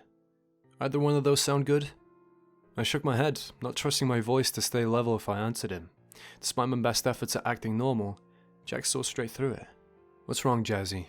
he asked, concern carved deep into his features. I broke down. I cried. I told him about how Johnny had pushed me down, how he'd mumbled under his breath every time, something mean and terrible about me, how he'd spent most of our time in the kitchen hurling insults at me. Irritation swept over Jack. He placed everything back in the refrigerator and walked over to me. Right there, in the middle of the kitchen, he sat down and pulled me into his lap. His giant hands swept my curly hair away from my face, a thumb wiping away the few traitorous tears that streamed down my cheeks. It took him a long while to speak, but when he did, he offered me the best bit of advice I'd ever received. "Listen here, Jazzy Pants," he began playfully. His tired eyes sparkled with something close to mischief. "Johnny's only mean because he's jealous. He's a pansy. He cried when David went into his room. He hid under his blankets. I know, because that's where I found him, curled up in a ball, hiding under all 4 of his blankets. He didn't run. He didn't call for help like you did. He just hid and cried. He's just jealous that his little sister is braver than he is," he said with a wink. "Just remember, love, when people are mean to you, that's about them, not you. Okay?" I nodded, using my palm to wipe my eyes. Suddenly, Johnny didn't seem so big, and it didn't seem so scary. I hugged Jack, thanked him for being so nice, and scurried off to the living room, where I sat in front of the television, waiting for Jack to join me. The 2 of us curled up on the couch together. He had brought with him a BLT. They desperately tried to get me to try, but I refused. I had very little interest in food at the time. It didn't take long for him to give up and eat the sandwich himself. I leaned into his side, watching The Fox and the Hound until my eyelids grew too heavy, and I could no longer fight off sleep. I slipped into sweet oblivion. My eyes opened reluctantly against the burning light outside. A loud, barking, hoarse sort of noise cut through the silence, making me jump up and latch onto Jack. "Jack!" I whispered, my voice urgent and frightened. "Jack! Wake up! I think he's back!" Jack's eyes flew open again and he jumped up. At first, he looked dazed, but ready for a fight. The sound cut through the silence again, and I watched as the tension in his shoulders melted away. "It's just Jim," he assured me, before pulling me up from my place. We walked into the kitchen when my curious eyes landed on Jim, who sat at the table, coughing into his hand. A horrible, deep, rattling noise shook from deep within him. He winced away in pain and rubbed his chest. "Hey dude," Jack said, a faint smile perched upon his lips. "You sound like crap." "Thanks," Jim answered, his voice slightly annoyed. "That makes me feel all kinds of better." Jack's smile widened. "That's my job," he teased. Jim rolled his eyes and pulled a sweater tire around himself. His thin arms wrapped around his frame, trying to conserve his heat. His cheeks were pink and his eyes were glossy. It had been a long while since I'd seen anyone this sick. In fact, I thought the last time had been when Johnny had gotten pneumonia. "What did the doctor say?" Jack asked, hiding the worry in his eyes and his voice. I was too young to pick it up at the time, but looking back, it was definitely there. "It's a viral infection," Mom answered with a sigh. "Nothing they can do as far as medicine goes. We just have to keep him on Tylenol to keep the fever at bay, and go back in 2 days if it doesn't break," she answered. Jack nodded. Probably just a cold, he decided. But all the same, he placed a hand atop Jim's head, ruffling his hair. Jim swatted his arm away. "How's the throat? Feel like you can choke down some orange juice? The vitamin C will do you good," he reminded him. Jim simply shook his head, moaned, and leaned down to rest his head on his folded arms. "Don't be such a drama queen," Johnny said from across the room. "It's not like you have pneumonia." Jack shot daggers back to Johnny. "You," he said, stabbing a finger in his direction. "You leave Jim alone. He doesn't feel well. And if I ever hear about you shoving Jazzy around like that again, I'll kick your ass. You understand me?" He barked. Johnny rolled his eyes, mumbled something that sounded a lot like "go fuck yourself" under his breath, and headed back into the living room, where he collapsed onto the couch, reading his comics. Mom and I got to work making homemade chicken and noodle soup for Jim. She prodded me throughout the process, asking me more and more about what Johnny had done. I was honest, and while she seemed annoyed, she never said anything to him. Lunch came and went. Jim picked at the soup, never actually eating anything. Instead, he stirred it and lifted some in the spoon, only to let it dribble back into the bowl. He waited, head balancing on the palm of his hand, elbow planted firmly upon the table, until everyone else was done. "Can I go lay down?" he asked, eyes on my mother. "Yeah, honey," Mom answered with a nod. "Just go to the living room."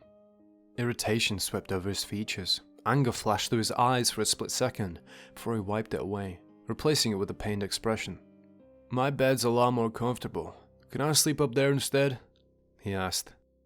Dad shook his head. "Not alone, buddy."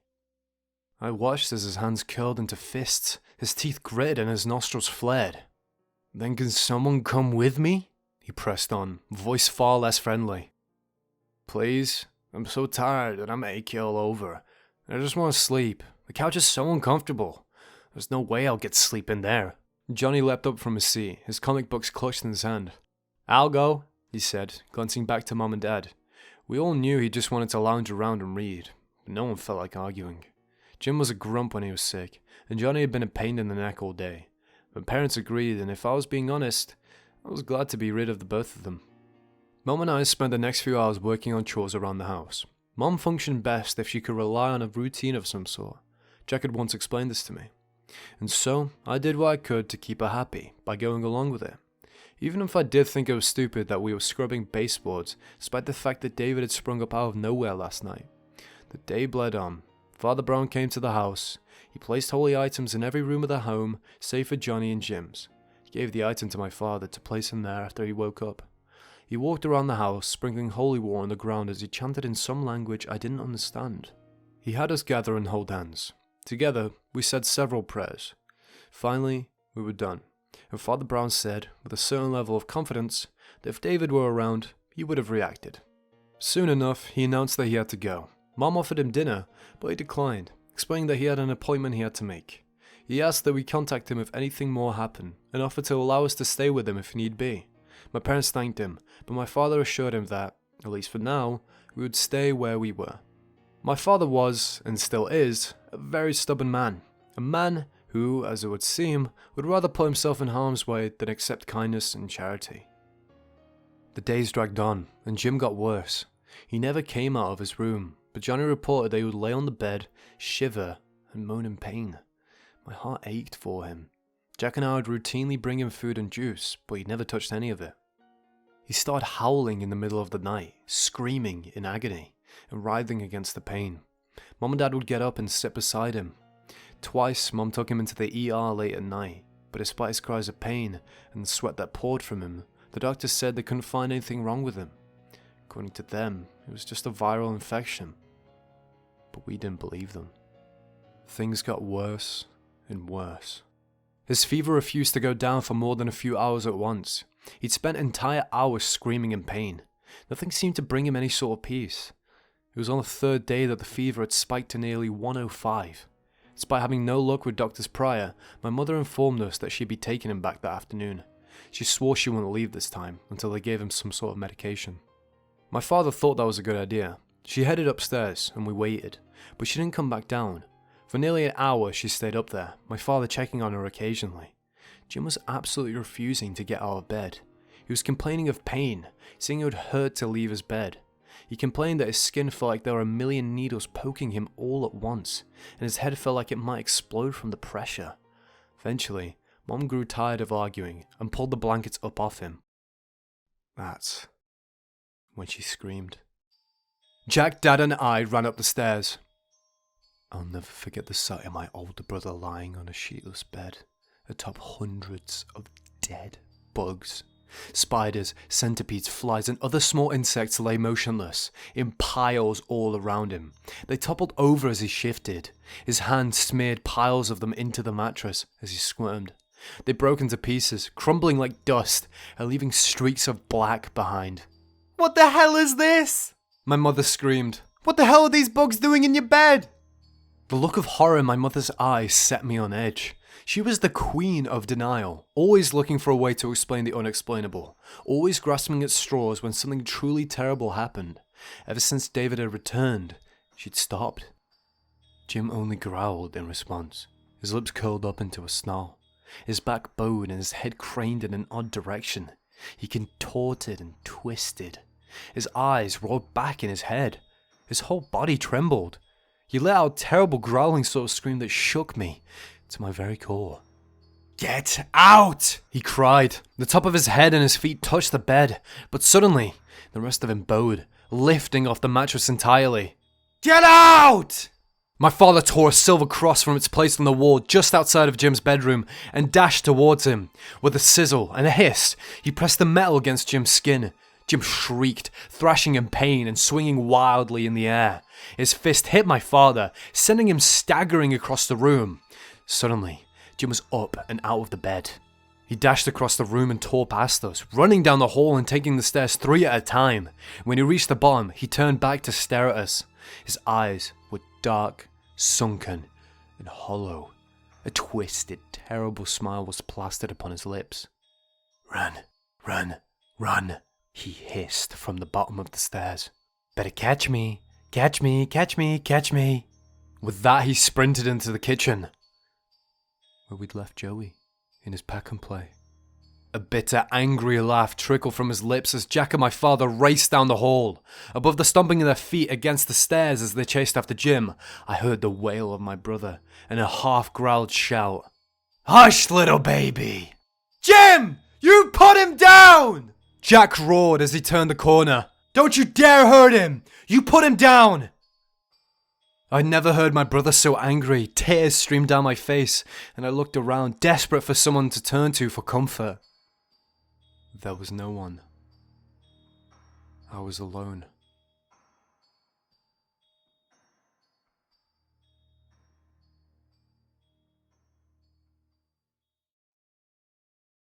The Summer I Met David, Part 6, by TheLovelyFreja.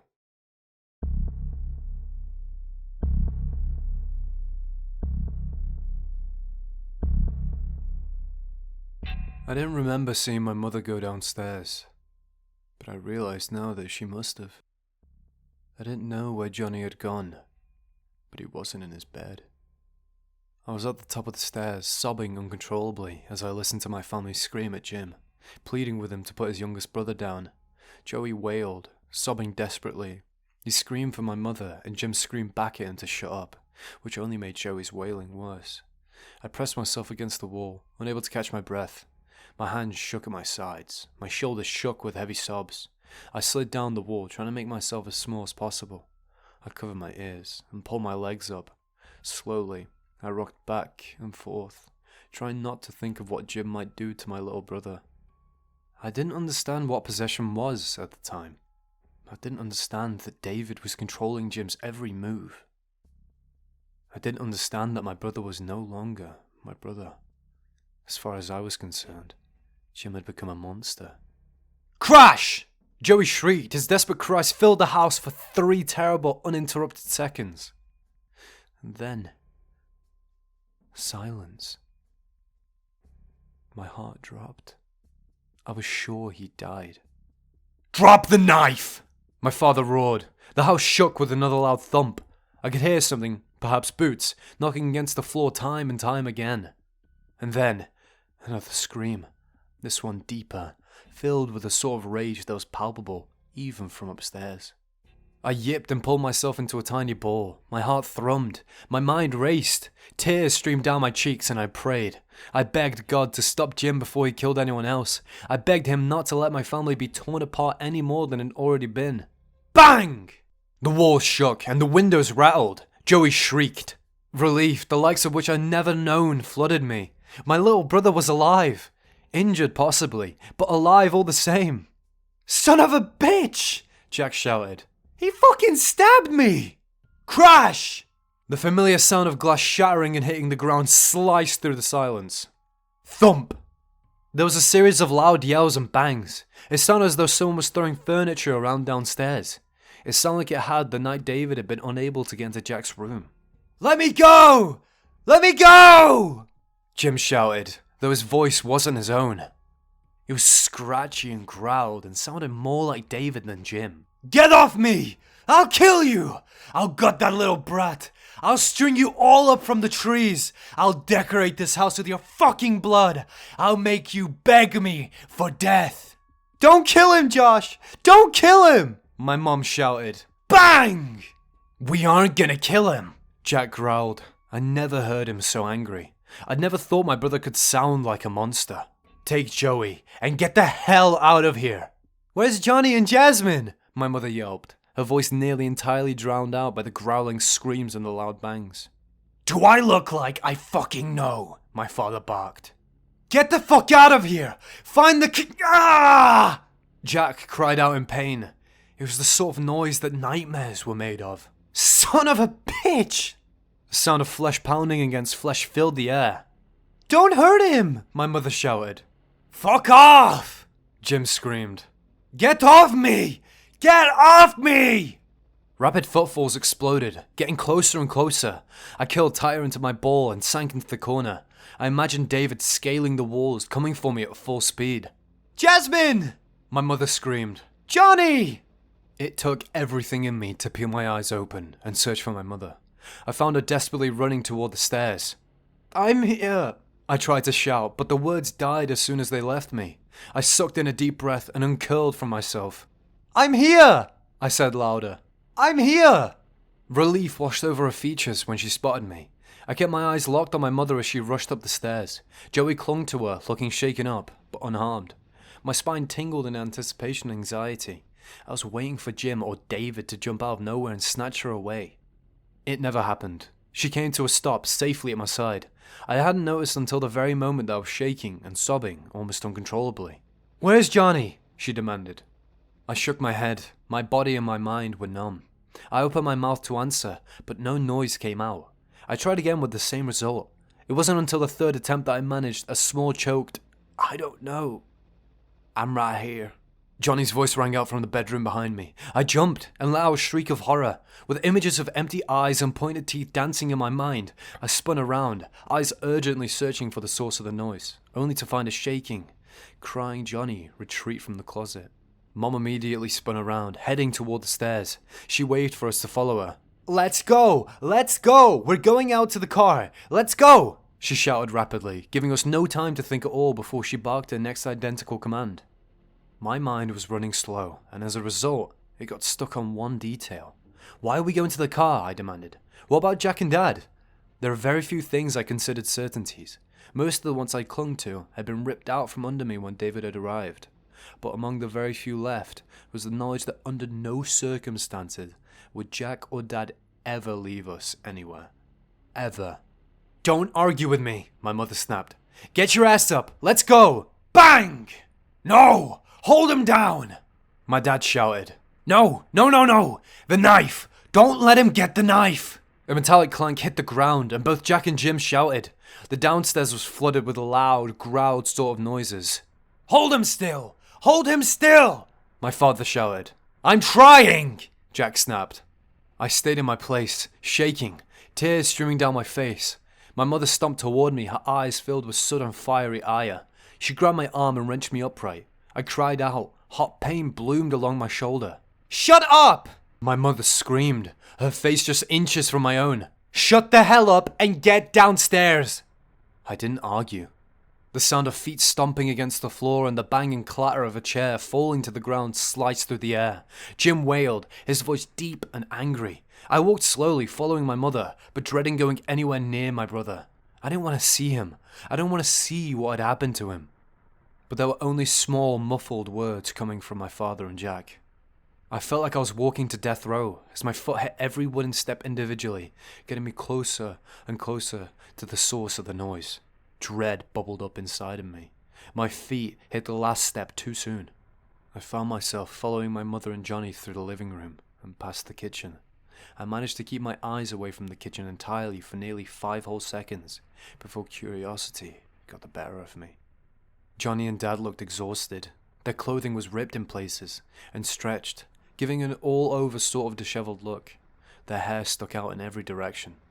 Jack was bent over, huffing, trying to catch his breath. Sweat and blood gleamed along his brow. Crimson oozed through the fingers of the hand that clamped down upon his left arm, just below the shoulder. It dripped onto the floor with a slow sort of pitter-patter. Jim was shouting and growling, sounding more like an injured animal than a human. He was rocking the chair back and forth, causing the wooden legs to crash against the floor. His hands were firmly bound behind him. Duct tape circled his chest and connected him to the chair. The grey tape did the same for each of his legs. He shrieked furiously. His eyes moved to me as I stared. He stopped. His whole body went still. He glared up at me from behind sunken eyes.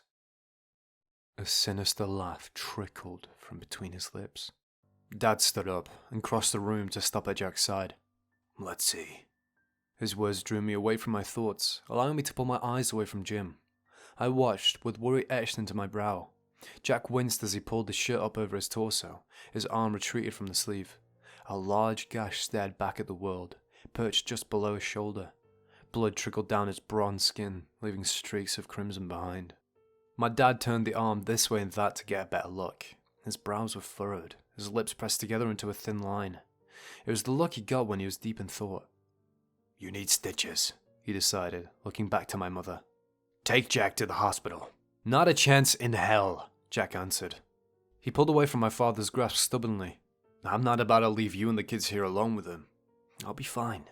We've got gauze in the medicine cabinet. I've gotten deeper cuts while fucking around in the barn, and I've never gone in for those. You remember the nail I shoved through my foot while jumping off the back of your truck?" he asked, trying to smile through the pain. He was doing a fantastic job of ignoring Jim, who raged just behind him. I, however, was not. I couldn't peel my eyes away from him for just a minute or two at a time. "You remember the hospital visit afterwards?" Dad pressed on. Jim stared me down, his tongue running over his teeth. In a sing-song sort of voice, he began to chant something I couldn't understand. The lights flickered. "You gonna call Father Brown?" Jack asked. Dad gave him a nod. "Then I'll go in after he gets here. You're gonna need help if he gets loose," Jack said, motioning to Jim. Jack's eyes softened the moment they hit Jim. demon dwelling within him or not, the outside form belonged to our brother, and I could see, from the look in his eyes, this hurt. It hurt more than it hurt those times David had terrorized us in his own form. It hurt in a different sort of way, one that even now, I'm not sure I fully understand. "I'm sorry, Jimmy," Jack said, his voice sounding hollow and defeated. "This will all be over soon." Jim's features soured, his lips pulled back, revealing teeth. His nose crinkled, his eyes went hard and dark. "Oh no, it won't," he hissed angrily. "We're just getting started, Jackie." No one tried to talk to Jim after that. Dad called Father Brown and asked that he come down right away. I didn't hear the whole conversation, but I gathered that Jim was possessed by David, something that I think, to some degree, I already knew. Jim spent the next 20 minutes struggling in place, grunting and screaming.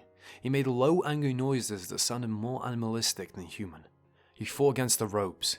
He growled, he hissed, and he tossed out insults to each and every one of us. He laughed, a high-pitched, uncontrollable sort of laugh. He whispered words I couldn't understand, in languages I knew he didn't know. Under his breath, he screamed wordlessly at the air. Twice he toppled over his chair. Both times he tried to bite my father as he righted him. Seeing Jim in the state he was in was hard, but there wasn't much of a choice. Mom had to be there to help.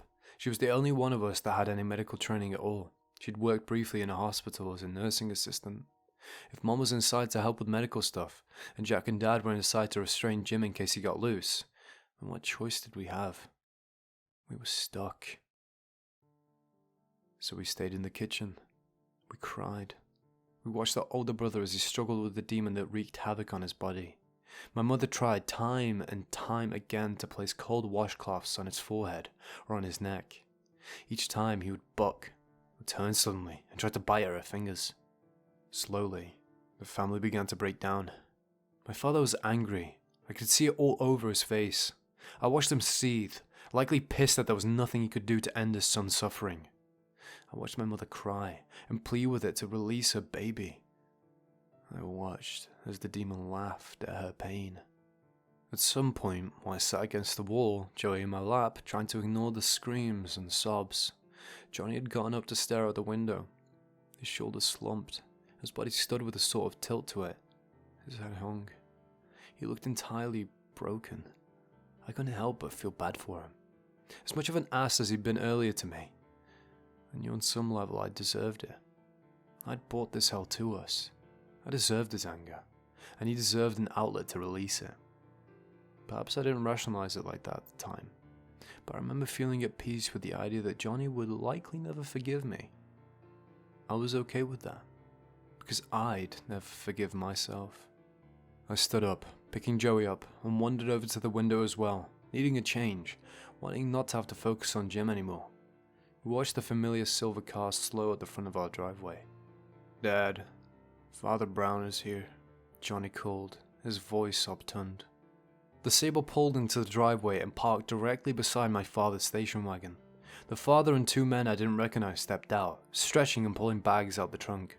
Not more than 10 feet away from me, Jim began to laugh. A deep, angry, sour sort of noise that caused my stomach to flip and turn. His eyes widened and his mouth opened. He shouted something to the heavens that I didn't understand. His body began to sway as he repeated the words over and over again. There was a loud click that drew my attention back outside. The barn door opened. Boars and sows rushed out. "Dad, the pigs are out!" I shrieked. The boars were dangerous, I knew that much. Dad had a very strict rule about us not going anywhere near their pen. He always warned us that if they tasted blood, they'd frenzy and maul anything in their way. I watched terror wash over the faces of the men in our driveway. They were too far away to be able to run to the home quickly enough to avoid being mauled. They began to scramble for the still open doors of the cars, seeking safety within its confines. The doors slammed. My heart sank as I watched them pull desperately at them. Father Brown fumbled with his keys, looking back at the pigs who rushed them with fear dancing in his eyes. Heavy footsteps tore past me. I looked up. At some point, Dad had gone to get his gun. He threw the door open. It slammed against the side of the house with a sharp bang. "Get inside!" he shouted. "You raised this gun." Bang! Bang! Bang! 3 boars went down. They thrashed and screamed on the ground. Blood poured out of their skulls, staining the once pale-coloured gravel. My dad was one hell of a shot. I'd never seen him miss anything. He and Jack routinely had contests. My father always bragged that if he could see it, he could shoot it. I'd never been more thankful for how often he practiced. I watched, in absolute horror, as the group of men stumbled all over themselves to get inside. They tripped and stuttered up the stairs, but the boars never faltered. One particularly large black boar charged forward, mouth gaping. It was less than 2 feet from Father Brown's leg as he surged forward. The pig began to close the distance. Father Brown changed courses, opening my father up for the shot. Bang! The pig went down. It shrieked in pain, but died quickly.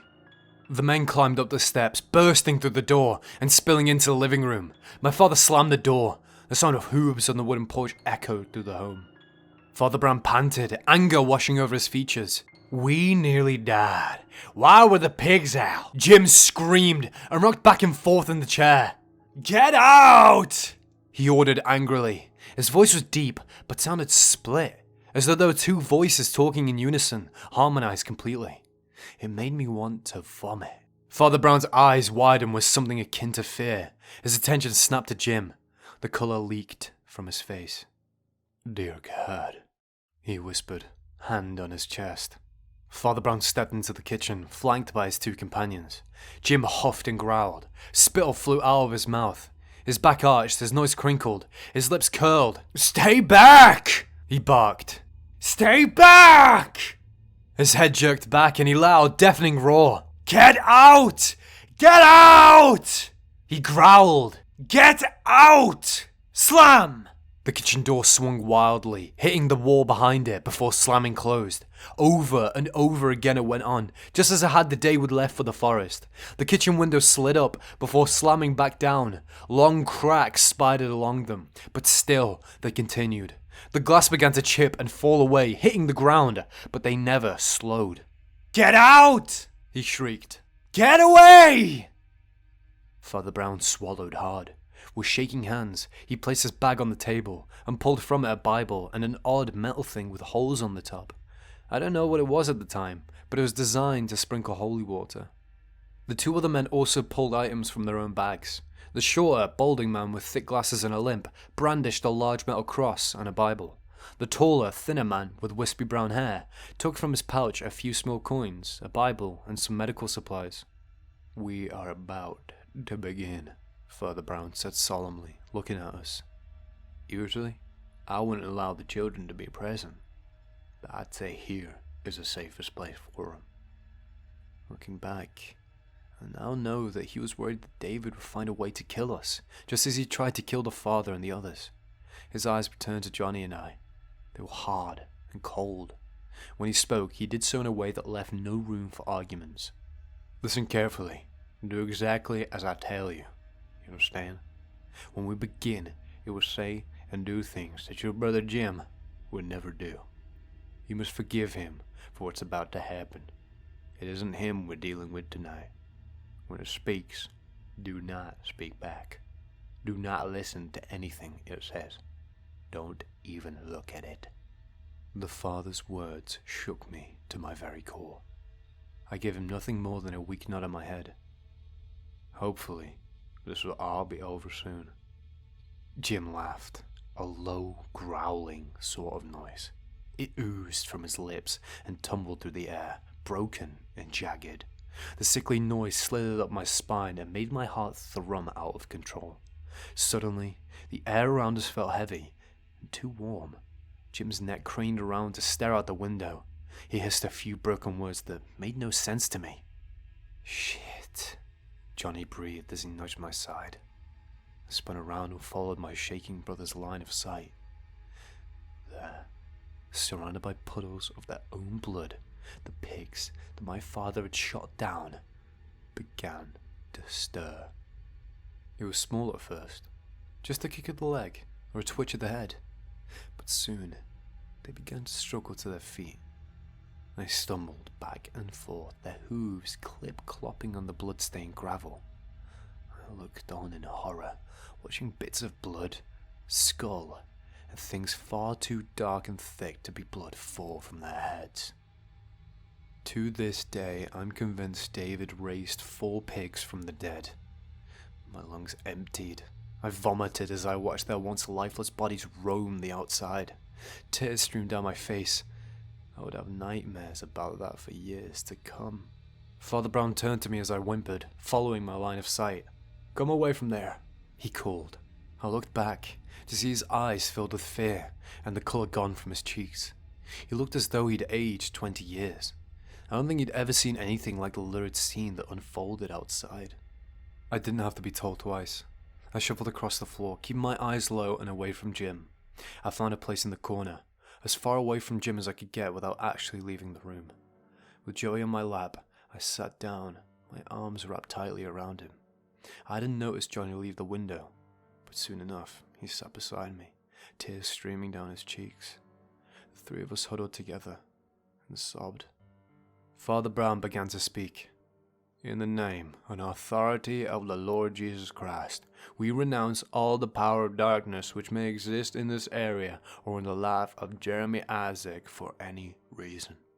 We bind all evil spirits assigned to Jeremy Isaac and forbid you to operate in any way, in the name of Jesus Christ." Jim began to laugh. His head shook back and forth, slowly at first, and then more rapidly. His movements became jerky and unpredictable. Saliva and foam began to spill from his parted lips. He rocked his chair back and forth. A loud buzz hummed, and slowly, bees, flies, wasps, and a dozen other insects began to pour into the room. Try as my mother might, she couldn't find where they were coming from. It was as though he was materializing them. His choked laughter never ceased. The father repeated the prayer over and over. Jim laughed each time. It wasn't until the 9th time the 3 men chanted it together that disgust and anger washed over Jim's features. His laughter ended. Fire burned just beneath the surface. He raged, screaming and cursing as the men spoke. There was a terrible squealing noise from outside. The pigs began to drop back to the ground. The bugs, too, fell to the ground. Father Brown shook the metal container, splashing holy water along Jim as he spoke, this time with more conviction. "I command you, old devils, give me your name and the time of your departure." "Fuck you!" Jim shouted. His whole body went rigid. Languages I'd never heard and couldn't identify spilled from his mouth in a voice that didn't belong to him. Father Brown regarded him with cautious eyes. The tall, skinny man went to his side, placing a finger on his bound wrist and throwing out numbers. At the time, I didn't know they represented his pulse, only that the numbers fluctuated from very high to very low. "I command you, old devils, give me your name and the time of your departure," Father Brown shouted. No! Jim growled, his voice more animal than human. Spit flew from his mouth as he shouted. He rocked in his chair back and forth. His eyes were dead and cold. The house began to quake. "No!" he shouted again. "I command you, old devils, give me your name and the time of your departure." The 3 men chanted the words over and over again. Jim's neck craned back. He tried to buck. He tried anything in his power to get out of the chair, but to no avail. "Names!" he shouted. "Names! Names! You want my names!" "In the name of the Father, Son, and Holy Spirit, I rebuke you, O evil thing. I command you, O devil, give me your name and the time of your departure." Father Brown shouted. Sweat poured down his face, but he repeated the words time and time again. Jim began to shake. His eyes rolled back into his head. His whole body shook. Foam spilled from his mouth. His body tensed and became rigid. "He's seasoned! He's seasoned!" The tallest skinny man shouted. "Somebody help me!" He was busying himself, trying to push Jim's rigid, bowed body back into a sitting position. The world seemed to slow. It was as if I had all the time in the world to shout a warning to the second priest. But I couldn't make my voice work. Jim's head snapped up. His eyes gleamed in the dim light, looking almost as though they were glowing, heavy with the promise of violence. They were no longer his eyes. They belonged to David A twisted, evil smile played along his lips, curling upward in an almost unreal fashion. Jim lunged. He bit down on the man's cheek. The priest screamed in pain. Suddenly, every adult in the room was on him. They tried to pull him away, but to no avail. Jim's teeth sunk in further and further. The wails of agony became more desperate. The priest flailed and shrieked. He gripped Jim's shoulders, trying to gain enough leverage to push himself away. Beneath the panic of the moment, I could hear a slow, joyous sort of laugh that trickled from Jim's chest. His eyes gleamed with amusement and satisfaction. Finally, Jim released the man. He stumbled back. Blood poured from the perfect circular wound left behind. Boisterous laughter flooded the room as blood and mirth poured from Jim's lips. "No names," he hissed. "No names."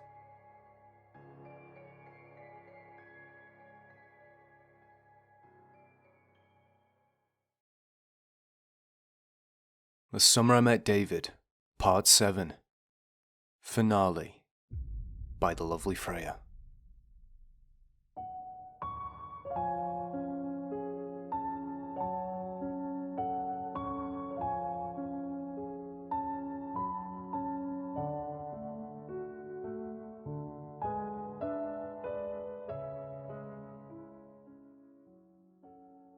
The sun was dying. Strangled rays of light touched the horizon. Colours splashed along evening sky as the moon began to peek into view. Sunlight danced off the pointed edges of the glass that jutted from the windowsills and lay discarded upon the floor. The discontented grunts of the pigs outside filtered through the broken windows and echoed through the home. A cool breeze carried with it the smell of hogs and straw. Hooves clip-clopped on the wood of the porch. I focused on each of these details separately as I tried to ignore the withering screams of my brother as he thrashed in the chair. I looked away as the tall, skinny man dashed out the room, my mother on his heels, mumbling something about likely needing stitches.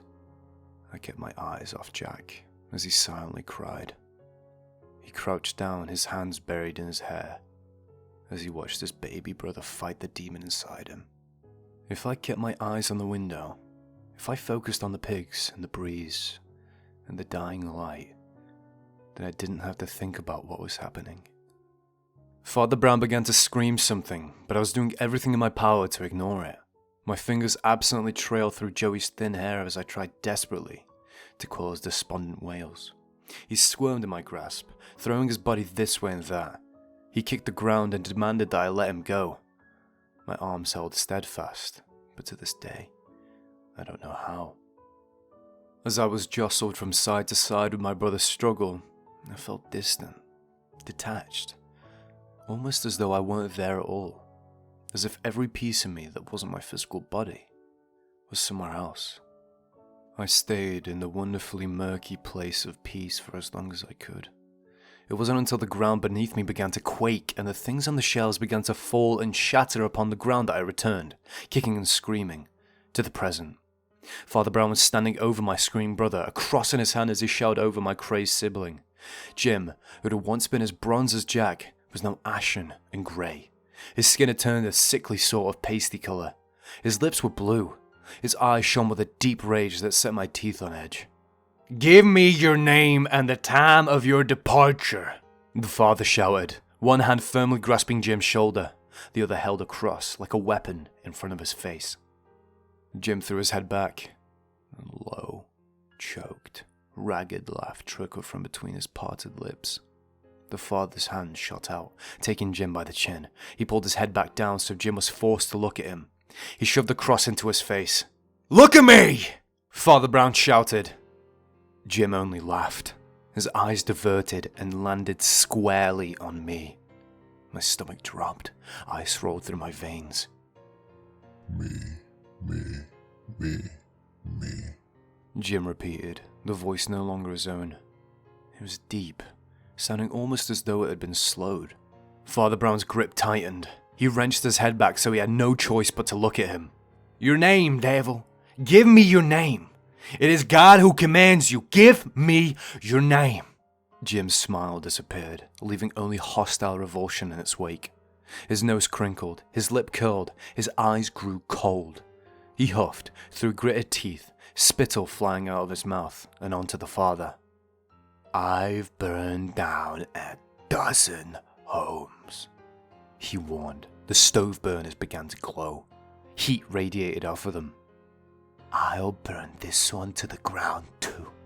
I'll watch the skin melt from your bones, and I'll relish in the fact that it will be nothing compared to hellfire. The door slammed shut, and the locks clicked. My father rushed over to the stove, turning them off one by one. And one by one, they turned themselves back on. Father Brown leaned further in as he hissed the words into the ear of the demon. I command you, unclean spirit, whoever you are, along with your minions now attacking the servant of God. Jim began to twitch, his eyes slamming shut in agony as he writhed, trying to get away. By the mysteries of the incarnation, passion, resurrection, and ascension of our Lord Jesus Christ, by the descent of the Holy Spirit, by the coming of our Lord for judgment, that you tell me by some sign your name. No names, Jim hissed, his eyes bleeding to black. No names. Father Brown continued, his grip growing tighter as he leaned into my brother. The house vibrated as Jim cried out and fought against the restraints. And the day and hour of your departure, I command you, moreover, to obey me to the letter. Jim began to snap wildly at the air, trying to catch Father Brown's flesh between his teeth, but to no avail. He screwed away the pain, his muscles tensed, his back bowed. I, who am a minister of God despite my unworthiness, nor shall you be emboldened to harm in any way this creature of God, or the bystanders, or any of their possessions. Jack stumbled, jerking weirdly, and nearly falling to the ground. His hand went to his neck, which was now bare. The silver cross necklace he'd been wearing had been torn from his person by an invisible force. The cross, upside down, stuck to the wall. The pigs outside began to squeal. Father Brown took a handful of Jim's hair and wrenched his head backwards. His face lingered just inches away from Jim's. Depart then, transgressor. Depart, seducer, full of lies and cunning, foe of virtue, persecutor of the innocent. Give place, abominable creature. Give way, you monster. Give way to Christ, in whom you found none of your works. For he has already stripped you of your powers and laid waste your kingdom, bound you prisoner and plundered your weapons. He has cast you forth into the outer darkness, where everlasting ruin awaits you and your abettors. Your name! Tell me your name! God commands you, tell me your name! Jim screamed, but instead of the dark, growling voice I'd come to expect from his body, it was sharp and nasally. It tugged at my heart. It made me want to run to him. It was Jim's voice. He shrieked over and over again. Tears began to pour down his cheeks, his eyes widened, moving rapidly in search of anyone but the priest, who lingered above just him. His body began to quake. I'm sorry. Please stop. He pleaded with the priest. Please stop. Please. He began to sob. His eyes were filled with both confusion and terror as he realized the man above him wasn't about to let him go. Jim's chest began to fall and rise at an alarming rate. Sweat beaded along his brow. Make it stop! He pleaded. Please! Please, Dad! He tried to writhe out Father Brown's grasp to search for our father, but the priest held on too tightly. Dad! Where are you? Dad! Please help! He winced in pain as Father Brown tightened his grip and forced him again to look at him. Make him stop! It hurts! He sobbed pathetically. It hurts! Make him stop!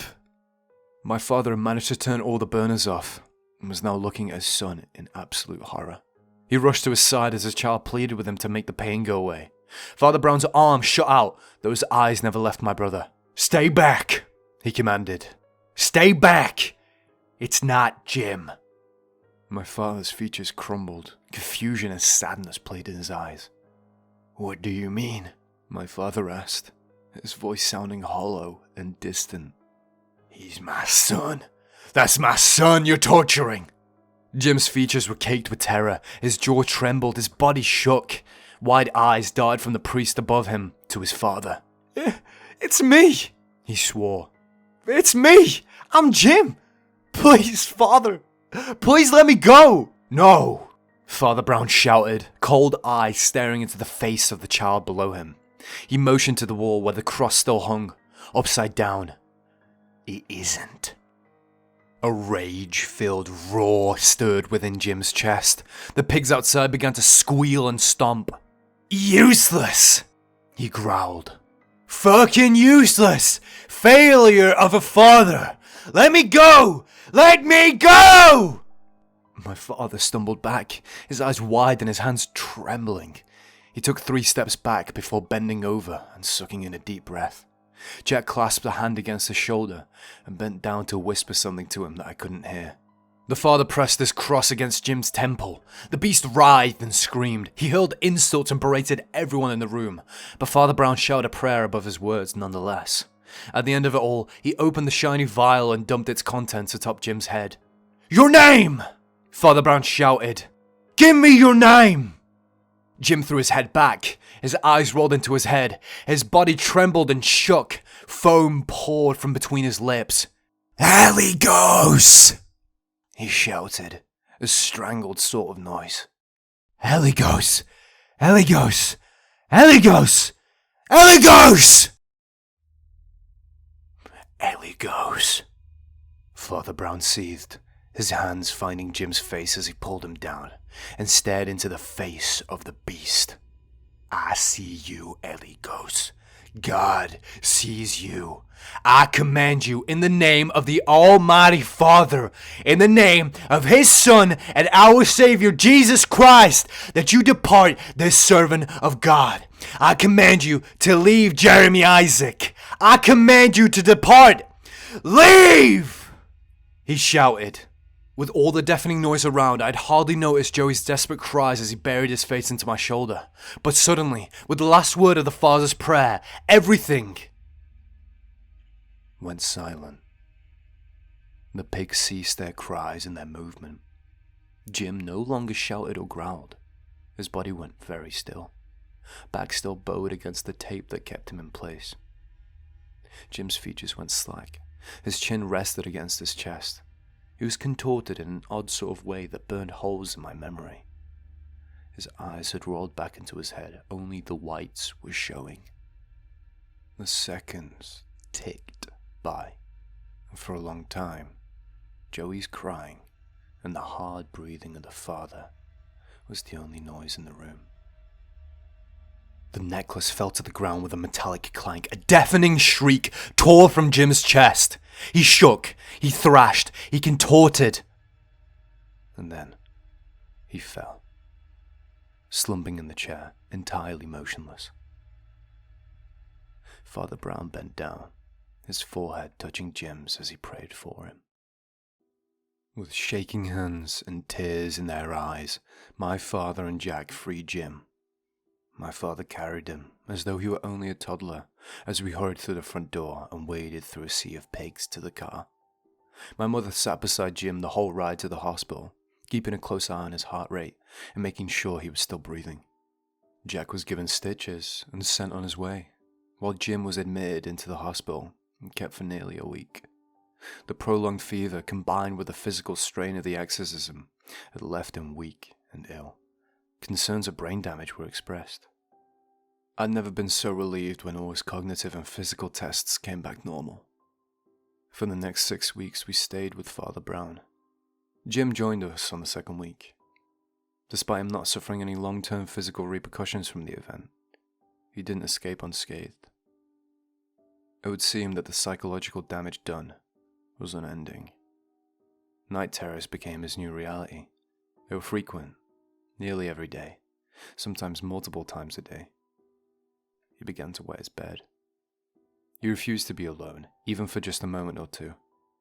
He'd jump at every small sound and disturbance. He hardly did anything but sit in front of the television. But even then, what he viewed was very limited. Anything more mature than Disney movies and I Love Lucy reruns were too much for him to handle. He began to shake and rock in his place, mumbling something about not wanting to be invaded again. It was nearing the end of the 3rd week that my father began going back to the home to fix things. Each night he'd return, telling us that it had been quiet, but there had been no sign of David anywhere. Father Brown assured us that we'd never ever face Eligos again, that he'd been cast down into the depths of hell. We believed him, and nearly 2 months after the exorcism, we moved back into the home. Things were clunky and hard at first. We all slept in the living room, each of us too frightened to sleep anywhere else. The upstairs went entirely unused, by everyone but Joey, who frequently played in his room. We didn't allow it at first, but as we slowly began to accept that David was gone, we started allowing him to go up and play with his toys. Jim hated even being near the staircase, and often set up blockades when Joey wasn't up there. All of us knew that a simple wall made of end tables, pillows and blankets would never keep David at bay. Hell, it hardly kept Joey out. But none of us pointed this out. We let him cope in whatever way he could. My father and mother started making preparations to sell the home. The housing market had tanked. Our real estate agent tried to convince my parents to put the move on hold for a few years, until the market bounced back. She warned that even with the massive amount of land we were offering with the home, it was likely we'd get less than 3/4 of our asking price. My parents didn't care. They wanted out. We all did. We showed the home to several prospective buyers. 3 times we thought we'd sold it, and all 3 times, the buyer backed out. 2 of them said they had a sinking feeling about it. Another said the property itself made him feel nervous. This did nothing to calm our nerves. The months dragged on. The hot, sticky months were behind us as we headed into winter. The trees were bare, and the grass was a dead brown sort of colour.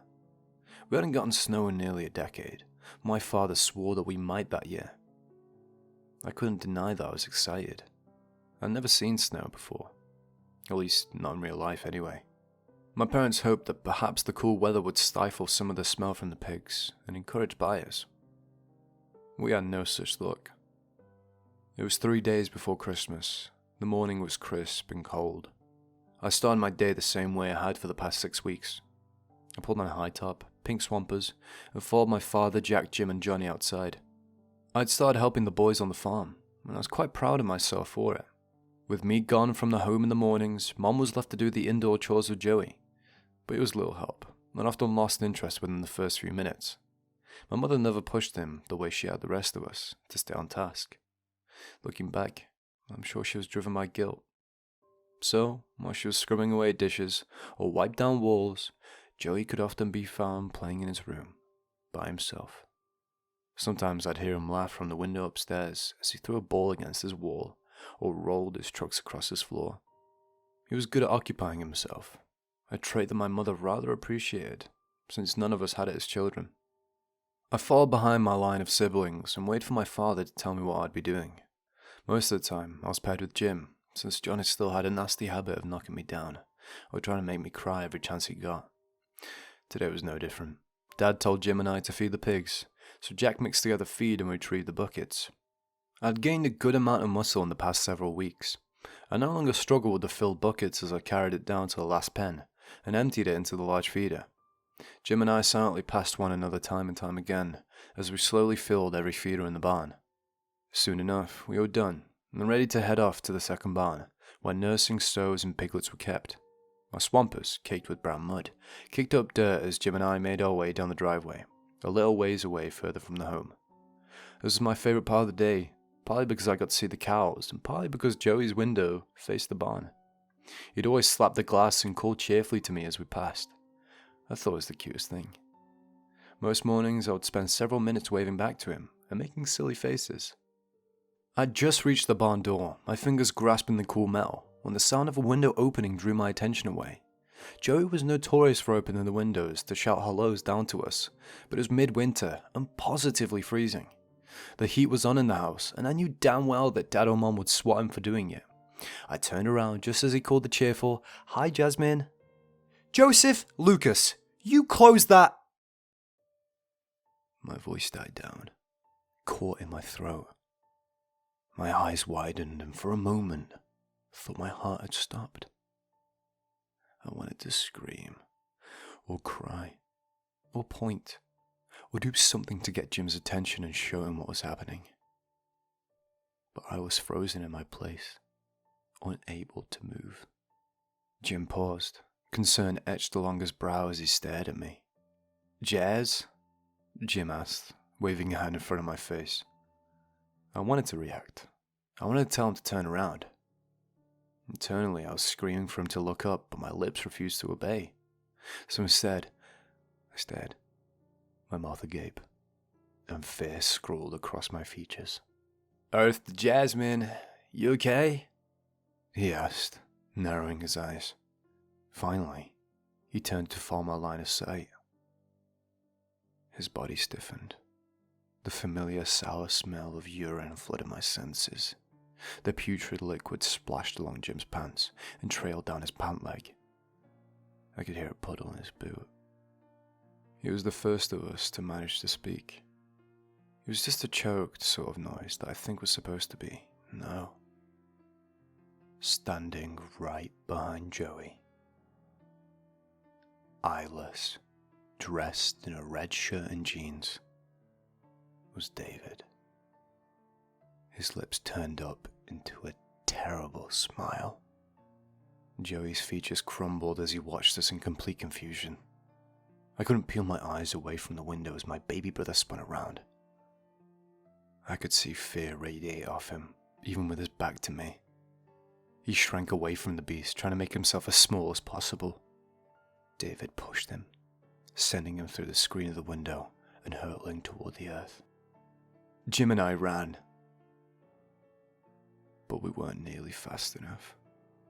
Joey tumbled through the sky and landed on his back with a sickening thud.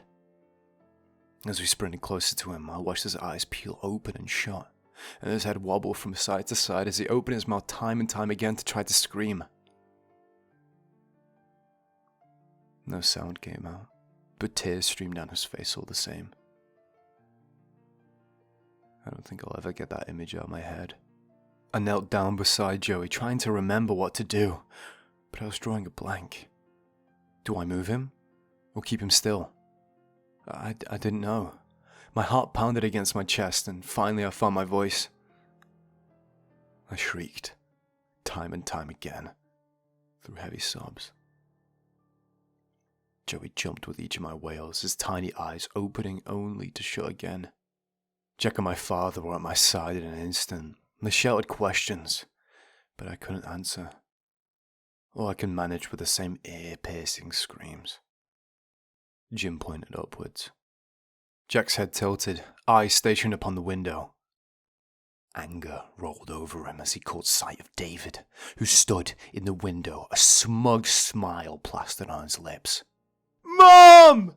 Jim shrieked. I wasn't sure if he was calling her out to help with Joey, or if he was shouting for her because he was afraid of what David might do.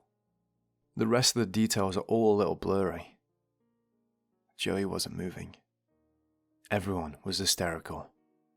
Jack dialed 911. I don't remember what happened in the nearly half an hour it took for 911 to get to us. Only that my father sat next to my brother the whole time, this massive hand covering Joey's. My mother cried and kept a hand on his chest, making sure that he was still breathing. The men came and lifted him up on a stretcher. Mom and Dad rode in the ambulance while Jack drove us to the hospital to meet them. I remember the car being filled with silence, occasionally shattered by a heavy sob. I remember Jim looking out the window with the 1,000-yard stare of a child who had seen too much. I remember feeling entirely responsible, and Johnny's piercing glares only confirmed that for me. I remember feeling entirely responsible, and Johnny's piercing glares only confirmed that for me. Joey underwent 9 surgeries, and stayed in the hospital for nearly a solid month. Several internal organs had ruptured, and he'd shattered multiple bones. He never walked again. His spine had been broken in 4 places. We never returned to the home. We stayed with Father Brown for 6 months while we closed on the house. My father said he informed the new owners of the strange happenings, and they assured him they weren't superstitious. To this day, I don't know if that's true or not. I also know I'll never go back there to find out. We left, moving north, putting as much of the country between us and the home as we could. For the next 12 years, I lived with my parents in the small home they bought with the money we'd made off the house. 21 years later, our family had recovered from our experience with David. Jack went to school and became a preacher. He married a lovely woman, and together, they had 2 children. This winter they'll be welcoming their first grandchild into the world. Jim moved to California in his early 20s. He spent 2 years doing a lot of nothing before he went to school. He got a degree in religious studies and spent a good portion of his adult life studying demons. Johnny left home to move in with a group of friends at the age of 18 and never looked back. He never had any interest in college and instead opted to get a job at a local factory. He had managed to make supervisor. I never forgave myself for inviting David into our home. I moved out at 18 to live with a friend of mine while we went to school. I managed to earn a degree. I moved out of state for my first real job. I met my husband there, through a friend. We've been happily together for nearly 6 years now. I've never seen David again. Joey didn't let his disability stop him. He graduated high school and is currently pursuing a degree in teaching. My parents never recovered from their guilt. My father turned to drinking and my mother receded into a shell. All of us, save for Joey, live out of state, so we really only see them twice a year during family get-togethers. They like to act happy, but I think we can all see past the facade. My relationship with Johnny was never repaired. He's made it clear that he'll never forgive me for bringing David into our lives. Oddly enough, neither Jim nor Joey blame me. Jack insists that it could have happened to anyone, and blaming anyone other than Lucifer himself is pointless. My parents have never spoken about who they blame. It's a topic they both avoid entirely.